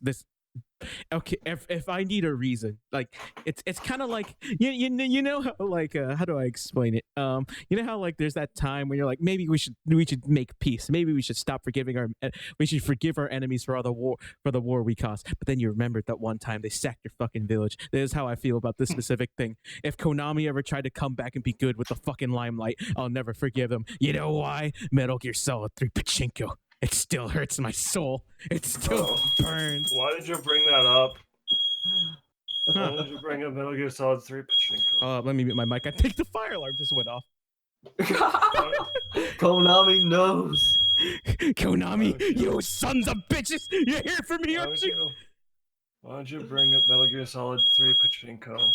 Hold up, let me set a gate. Metal Gear Solid 3 is like the best fucking game. You're gonna need a big gate, B. I emotionally died that day. I think that was the day I lost happiness. Oh, I think that was the day I officially lost happiness. Oh fuck! I'm just gonna mute myself for now. Fire. Cable, what did you say about Sonata Arctica? It wasn't anything about your band. What did you say then? It's a race joke. Oh, type it to me then. Yeah, that'd be the best option. Yeah. At least I was talking over you, so it's probably going to be barely audible throughout the thing. It's too hot for YouTube. So I can't say... I'm not going to be able to time that right. Never mind.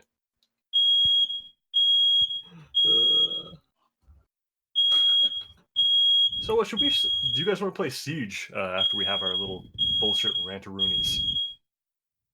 Not right now. It's 2:20 it's 2:20 a.m. That's fair. Yeah, I gotta go to bed like soon because I got work at 10. Holy shit, Cable! You madman! Who the fuck is smoking weed in my apartment again? Well, there's only 2 other people there. Wait, we should wrap it up then. No, Yeah. my hatred for Metal Gear Solid 3 Pachinko will never be fucking quenched. I hate it with my very soul. It burns for me. It's calling me out. It's telling me I need to take vengeance. Kill the person who Hatred hurt is me. burning down your apartment. The hatred is burning down my apartment. Konami's coming after me. They firebombed me. They tried to kill me once. Not ever again. They got the SS coming in on you. All for revenge. Oh my god. Oh god. Oh man. Hold up.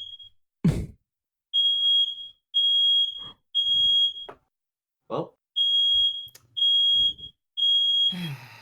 Keep talking good night, amongst everyone. keep talking amongst yourselves. Good I night, don't know if you have everyone. anything to go on about.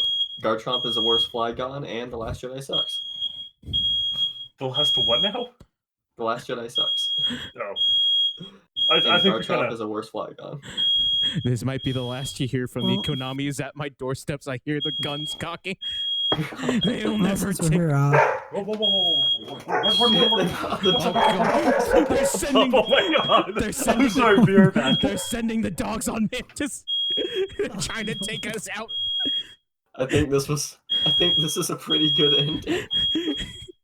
They played Yeah, us like a well- damn fiddle. I think we'll just have to do JoJo thing next week.